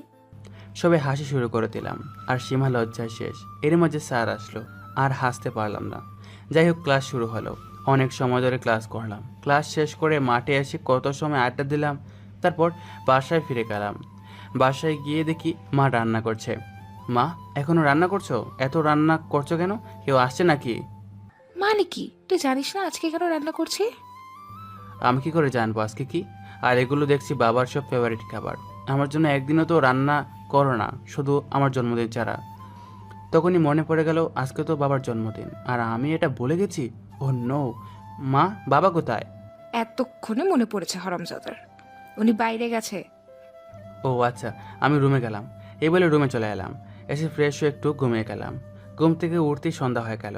দেখলাম বাবা এসে গেছে। তাড়াতাড়ি করে গিয়ে বাবাকে উইশ করতে যাব, তখনই মা এসে বলল, এখন তো বাবাকে উইশ করবি না, রাতে খাওয়ার সময় সারপ্রাইজ দিব। মার আইডিয়াটা আমার কাছে ভালো লাগলো, তাই আর কিছু বললাম না। তারপর ফ্রেশ হয়ে বাইরে গেলাম, রহিম কাকার দোকানে গেলাম, একটা চা সিগারেট খেলাম। তারপর সেখানে বসে কিছু সময় রহিম কাকার সাথে কথা বলে টিভি দেখলাম। তারপর বাসায় চলে আসলাম। বাসায় এসে হাত মুখ ধুয়ে আসলাম, তখনই মা ডাকছে খাবার টেবিলে। তাড়াতাড়ি করে গেলাম, গিয়ে দেখলাম বাবা আসছে। বাবা বসার সাথে সাথে আমি বললাম, হ্যাপি বার্থডে বাবা। ধন্যবাদ মাই চাইল্ড। তারপর খাওয়া শেষ করে রুমে আসলাম। এসে দেখলাম ফোন বাজছে। তাড়াতাড়ি করে ফোনটা হাতে নিয়ে দেখলাম আমার লোকগুলো ফোন করছে, তাই দেরি না করে দৌড়ে বললাম, কি কোনো খবর পেলি? ওদের মাঝে একজন বলল, স্যার আর কিছু খবর পেয়েছি। কি কি পেয়েছো তাড়াতাড়ি বলো। স্যার, এই নিয়ে হচ্ছে একজন মাফিয়া, যাকে লেডি মাফিয়া বলা যায়, সে এখানে এসেছে একজনকে মারতে। আর তার এখানে একটা গ্যাং আছে, তবে এই গ্যাংয়ের লোকগুলো সাধারণত বাইরের দেশের হবে স্যার। তারা একজন আরেকজনকে কীভাবে যেন কথা বলছিল স্যার, আমরা বুঝতে পারিনি। আর যতটুকু বুঝতে পারছি আপনাকে বলে দিয়েছি স্যার। আমি তো অবাক, এটা কিভাবে সম্ভব? চাঁদনি কিভাবে মাফিয়া হতে পারে? না, এটা আমি বিশ্বাস করতে পারবো না। কিন্তু আমি বিশ্বাস করতে পারছি না কেন? এ তো আমার শত্রু, তাহলে আমার এমন লাগছে কেন? না, আমার মাথা কাজ করছে না। এখন কি করব? আমি চাঁদনিকে কীভাবে মারতে পারবো? আমার পক্ষে কখনোই সম্ভব না। তখন আমার লোকটা বলল, কি হয়েছে স্যার, কোনো সমস্যা? না, তোমরা এখন একটা কাজ করো। কী কাজ স্যার, বলেন। তোমরা দুজন তার গ্যাংয়ে ঢুকে পড়ো, আর আমাকে সব খবর পাস করো। তবে সাবধানে করবে, যদি ধরা পড়ো তাহলে কিন্তু খারাপ হবে, মনে রেখো কথাটা। জি স্যার, আমরা সাবধানেই কাজ করব। আপনি নিশ্চিত থাকতে পারেন, আমরা কিছু জানতে পারলে সাথে সাথে আপনাকে ইনফর্ম করব স্যার। ঠিক আছে, কাজে লেগে পড়ো। জি স্যার। তারপর ফোনটা কেটে ভাবতে লাগলাম, এটা কিভাবে সম্ভব? আর চাঁদনি আমার সাথে এত বড় একটা প্রতারণা করতে পারলো? তবে তার আগের কথাটা হলো, এই চাঁদনিটা আসলে কে, তার আসল পরিচয় কী, আর সে কাকে এখানে মারতে এসেছে। আমাকে সব জানতে হবে। তার জন্য আমাকে আজকের রাতটা অপেক্ষা করতে হবে। মাথাটা পুরো হ্যাং হয়ে গেছে, তাই একটা সিগারেট ধরালাম। এরই মাঝে রাজ ফোন করলো। কিরে, কোনো খবর পেলি? হ্যাঁ, পেয়েছি। কি খবর বল। তারপর সব কিছু খুলে বললাম। এটা শুনে রাজ আর কিছু বলতে পারছে না। কিছুক্ষণ পর আবার বলল, এটা কিভাবে সম্ভব? চাঁদনি এটা কিভাবে করতে পারে? ভাই, আমার তো বিশ্বাস হচ্ছে না, কিন্তু বিশ্বাস না করে কিভাবে থাকবো? চাঁদনির উপর তো আমাদের আরো আগে থেকেই সন্দেহ ছিল, এখন আমাদের এটা বিশ্বাসও করতে হবে, কিছু করার নেই। কিন্তু তার আগে রাজ বলল, আমি জানি তোর বিশ্বাস করতে কষ্ট হচ্ছে, কারণ তুই চাঁদনিকে খুব ভালোবাসিস, তাই না রে ভাই? কিন্তু দেখ, আমাদের কিছু করার নেই। আমি আর কিছু বলতে পারলাম না, কান্না চলে আসলো। কিভাবে আমি আমার ভালোবাসার উপর হাত তুলতে পারি? কিন্তু চাঁদনি আমার সাথে এটা কিভাবে করতে পারলো? তাহলে কি সে আমাকে কখনো ভালোবাসেনি? আমাকে শুধু হাত করার জন্য আমার সাথেই অভিনয় করেছে, যাতে আমি তার খুন করার কাজে বাধা না দিই? না, কিছু ভাবতে পারছি না। তাই কয়েকটা সিগারেট একসাথে দড়িয়ে টানতে লাগলাম। হঠাৎ ঘুমিয়ে পড়লাম। কখন যে ঘুমিয়ে পড়লাম বলতে পারিনি। ঘুম থেকে উঠে দেখলাম আমার গুপ্তচর লোকটার কল। এর আগে অনেকগুলা কল দিয়েছে। আমি ঘুমেছিলাম, তাই কিছু বলতে পারি নাই। আমি তাড়াতাড়ি করে ফোনটা রিসিভ করলাম অবস্থাকে। স্যার, আর কিছু খবর পেয়েছি, কাকে মারবে সেটাও জানতে পারছি। তাড়াতাড়ি বল, কাকে মারবে? তার কাছে তো পৌঁছাতে হবে। স্যার, তারপর যেটা বললো সেটা শুনে আমি আর দাঁড়িয়ে থাকতে পারলাম না। হাত থেকে ফোনটা পড়ে গেল, কারণ সে বলছিল চাঁদনি নাকি এই দেশে আমাকে মারতে এসেছে। মনে হচ্ছে আমার ভিতর থেকে কলেজাটা বেরিয়ে আসছে। কথাটা শুনে বুকে ব্যথা শুরু হয়ে গেল, কিন্তু আমি নিরুপায়, আমার কিছু করার নেই। আমি আর কিছু বলতে পারছি না। কষ্টে চিৎকার করে কাঁদতে ইচ্ছে করছে, কিন্তু সেটাও করতে পারছি না। কেন জানি আমার কথা বন্ধ হয়ে গেছে। আমি কান্না করতে পারছি না, মনে হচ্ছে আমি পাথর হয়ে গেছি। এরই মাঝে রাজ ফোন দিল, কিন্তু আমি ডরার সাহস পাচ্ছি না। ধরে কি বলবো? আমার ভালোবাসা আমাকে মারতে চায়, তাই ধরলাম না। রাজ কল দিয়ে যাচ্ছে, তাই ফোনটা বন্ধ করে দিলাম, যাতে আর ফোন না দিতে পারে। এদিকে রাজ চিন্তা করতে লাগলো। কি হলো, আদি এভাবে ফোনটা বন্ধ করে দিল কেন? আদি তো আমার ফোনের সময় এমন করে না। অবশ্যই কোনো কারণ আছে। আমাকে যেতে হবে আদির বাসায়, তাই দেরি না করে গাড়ি নিয়ে বেরিয়ে পড়লাম। আর আদি চিন্তা করছে কি করা যায়। বসে বসে ভাবছে আর সিগারেট একটার পর একটা খাচ্ছে। কি করবে সে ভেবে কোনো কিছু করতে পারছে না। এরই মাঝে কে জানি দরজায় ঠোকা দিল। তাড়াতাড়ি করে সবকিছু ঠিক করে গিয়ে দরজা খুললো আদি। দরজা খুলে দেখে রাজ এসেছে। কিরে, তুই এত তাড়াতাড়ি কি করে আসলি? গাড়ি দিয়ে আসছি। তার আগে বল, তুই আমার ফোন না ধরে ফোন বন্ধ করে রাখছিস কেন? চুপ। কি হলো, কিছু বল। চুপ। কিছু তো বল ভাই, আমার অনেক টেনশন হচ্ছে। প্লিজ ভাই, এভাবে কথা না বলে থাকিস না। তখন আমি রাজকে জড়িয়ে ধরে কান্না করে দিলাম। রাজ তো অবাক। কি হলো, তুই কান্না করছিস কেন? কি হয়েছে আমাকে বল। কান্না করবো না তো কি করব? কেন, কি হয়েছে? যাকে ভালোবাসি সে আমাকে মারতে চায়। কি? হ্যাঁ, চাঁদনি এদেশে এসেছে শুধু আমাকে মারতে। প্লিজ ভাই, কান্না করিস না। কিন্তু কেন, তুই ওর কি করেছিস যে তোকে মারতে চলে এসেছে? আমি কি করব? আমি তো ওকে এখানে এসে প্রথম দেখলাম, আমি তো আগে কখনো দেখি নাই। রাজ কিছু বলছে না, কি যেন ভাবছে। তখন এখন কি করা যায় সেটা চিন্তা কর। জানি তুই ওকে খুব ভালোবাসিস, কিন্তু রাজকে আর বলতে না দিয়ে আদি বলে, কিন্তু কিছু না, আমি চাঁদনিকে চাই। তুই চাঁদনিকে আমার কাছে এনে দিবি? আমি আর কিছু জানি না। আমি কি করে এনে দেবো? এটা তো ওকে বলতে হবে। আমাকে বলতে হবে? তাহলে ঠিক আছে, আমি আজকেই বলে দিব। এটা কি সম্ভব যে তোকে মারতে আসছে সে তোকে ভালোবাসবে? হ্যাঁ সম্ভব। হয়তো সে আমাকে খুন করার স্বার্থে ভালোবাসবে, তারপরে একবারে হলো তো বলবে, আদি আমি তোমাকে ভালোবাসি, আমি এতেই খুশি, পরে আমি মরলেও সমস্যা নেই। কি বলছিস এসব? আর আমি থাকতে তোকে মারবে, এটা তুই ভাবলি কি করে? আজকেই শালার গ্যাং শেষ করে দেব। না, কখনো না। এটা করবি না। যা করার আমি করব। আচ্ছা, আমি কিচ্ছু করব না। এবার বল কি করতে হবে। এখন আমরা কলেজে যাব, তুই এখানে বসে থাক। আচ্ছা। তারপর আমি ফ্রেশ হয়ে বেরিয়ে পড়লাম রাজের গাড়ি নিয়ে। কিছুক্ষণ পর কলেজে পৌঁছালাম। মাঠে গাড়ি পার্ক করে চাঁদনিকে খুঁজতে শুরু করলাম, কিন্তু চাঁদনিকে পাচ্ছি না। আমি পুরা পাগল হয়ে যাচ্ছিলাম। তখনই দেখলাম চাঁদনি গেট দিয়ে ঢুকছে। আমি দৌড়ে গিয়ে চাঁদনিকে জড়িয়ে ধরলাম। চাঁদনি অবাক হয়ে আছে, কি হচ্ছে কিছু বুঝতে পারছে না।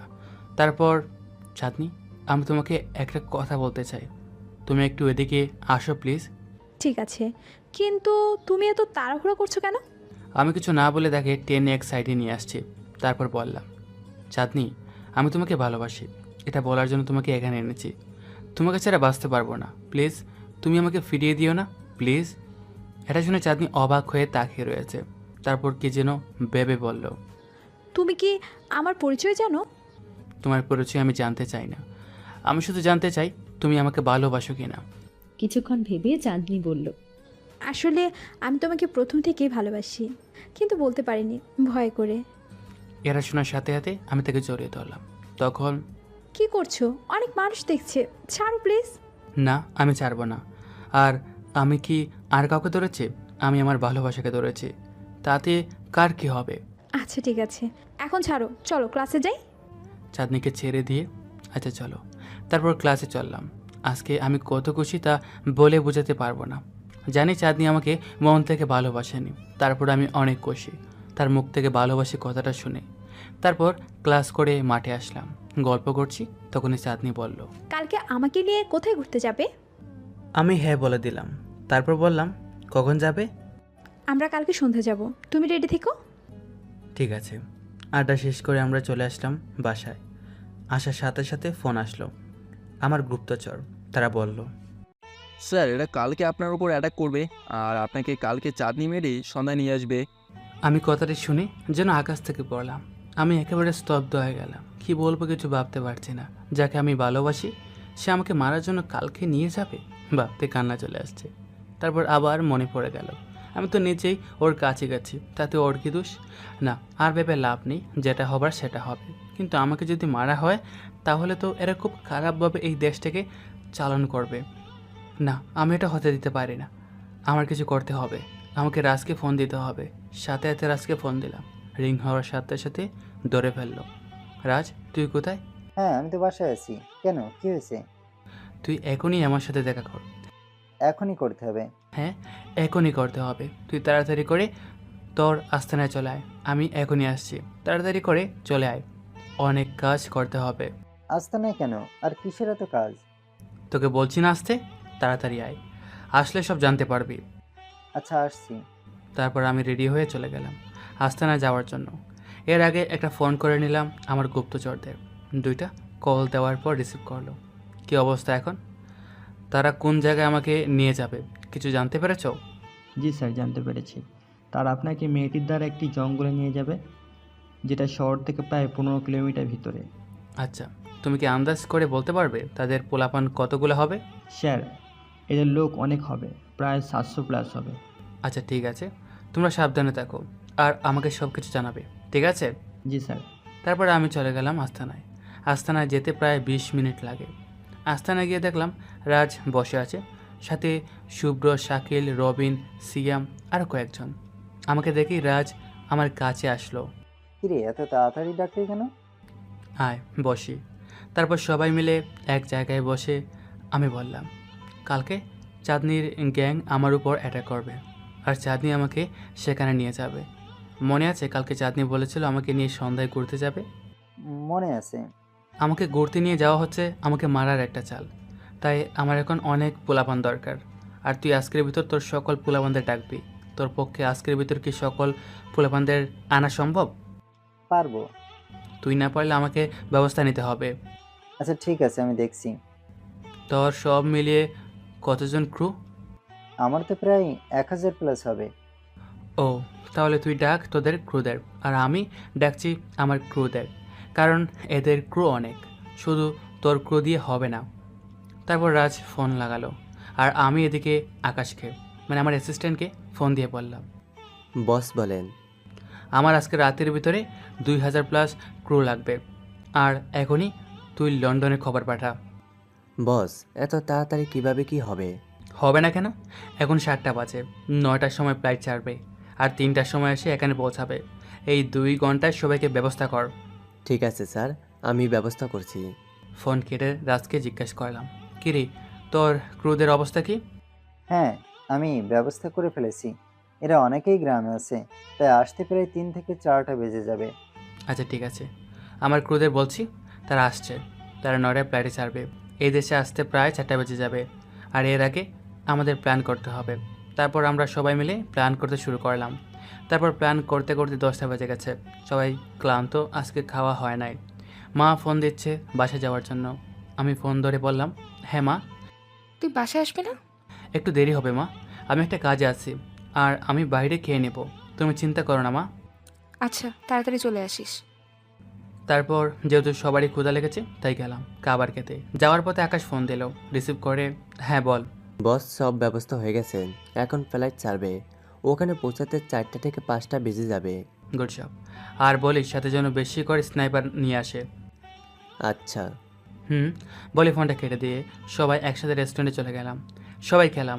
তারপর আমরা আস্তানায় গিয়ে সব কিছু গুছকাজ করে নিলাম।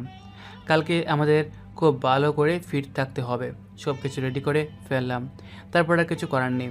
তখন রাজ বলল, একটা কথা বলি? বল। ভাই, তুই তো চাঁদনিকে ভালোবাসিস, তাহলে চাঁদনিকে তুই মারবি কিভাবে? এটা শুনে আমি হাসছি। কি হলো, তুই এভাবে হাসছিস কেন? যে আমাকে ভালোবাসে না তাকে আমি ভালোবাসবো?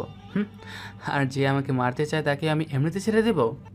কি, তুই না কালকে বললি তাকে তুই খুব ভালোবাসিস, আর তুই চাঁদনির মুখ থেকে একবার ভালোবাসি কথাটা শোনার পর নিজের জীবন হাসতে হাসতে দিয়ে দিবি? আমি হেসে উত্তর দিলাম, তোর কি মনে হয় আমি কথা বলবো? না, আমি চাঁদনিকে অনেক ভালোবাসি, আর আমি ওকে মারবো এটার কোনো প্রশ্নই ওঠে না। আমি এখনো ভালোবাসি আর সারা জীবন বাসবো।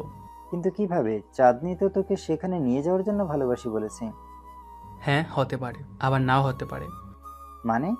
আমরা ভাবছি সে শুধু আমাকে নিয়ে যাওয়ার জন্য ভালোবাসি বলেছে, কিন্তু আমি তার চোখ দেখে বুঝতে পারছিলাম যে সে সত্যি আমাকে ভালোবাসে। কারণ ও যখন আমাকে ভালোবাসে বলেছিল তখন ওর চোখ দিয়ে পানি পড়ছিল। জানিস ভগবান আমাদের চোখ আর মুখ কেন দিয়েছে? কেন আবার? মুখ দিয়েছে কথা বলার জন্য, আর চোখ দিয়েছে দেখার জন্য। না রে, তুই কিছু জানিস না। চোখ আর মুখ শুধু দেখার আর কথা বলার জন্য দেয়নি, আর একটা কাজের জন্য দিয়েছে। কি কাজ? মুখটা দিয়েছে সত্যিটা মিথ্যা বলার জন্য, কিন্তু চোখটা শুধু সত্যি বলার জন্য দিয়েছে। কারণ কেউ যদি মিথ্যা বলে তাহলে তুই তার চোখের দিকে তাকালেই বুঝতে পারবি। তারপর রাজ আর কিছু বলছে না। অনেকক্ষণ ধরে সবাই নীরব হয়ে রয়েছে, কেউ কিছু বলছে না। কতক্ষণ পরে আমার ফোনে হঠাৎ ফোন এলো। তাড়াতাড়ি করে পকেট থেকে ফোনটা বের করে দেখলাম আকাশ ফোন করেছে। হ্যাঁ আকাশ, বল। বস, একটু পর আমাদের লোক ল্যান্ড করবে, আমি তাদেরকে নিয়ে কোথায় আসবো? আমি তোকে লোকেশন মেসেজ করে দেব, আর খুব সাবধানে, কেউ যেন জানতে না পারে যে কার এসেছে। ঠিক আছে বস, আপনি লোকেশনটা পাঠিয়ে দিন, আমরা চলে আসবো। বলে লাইনটা কেটে দিলাম। তারপর লোকেশন পাঠিয়ে দিলাম। কিছুক্ষণ পর আবার রাজের কল এলো। সে কত সময় কথা বলে আমাকে বলল, আমার লোক চলে আসছে, আর 30 মিনিট লাগবে। ঠিক আছে। কিছুক্ষণের মাঝে দুজনের লোক চলে আসলো। তারপর সবাইকে সব কিছু বুঝিয়ে দিলাম আমাদের প্ল্যানের বিষয়ে।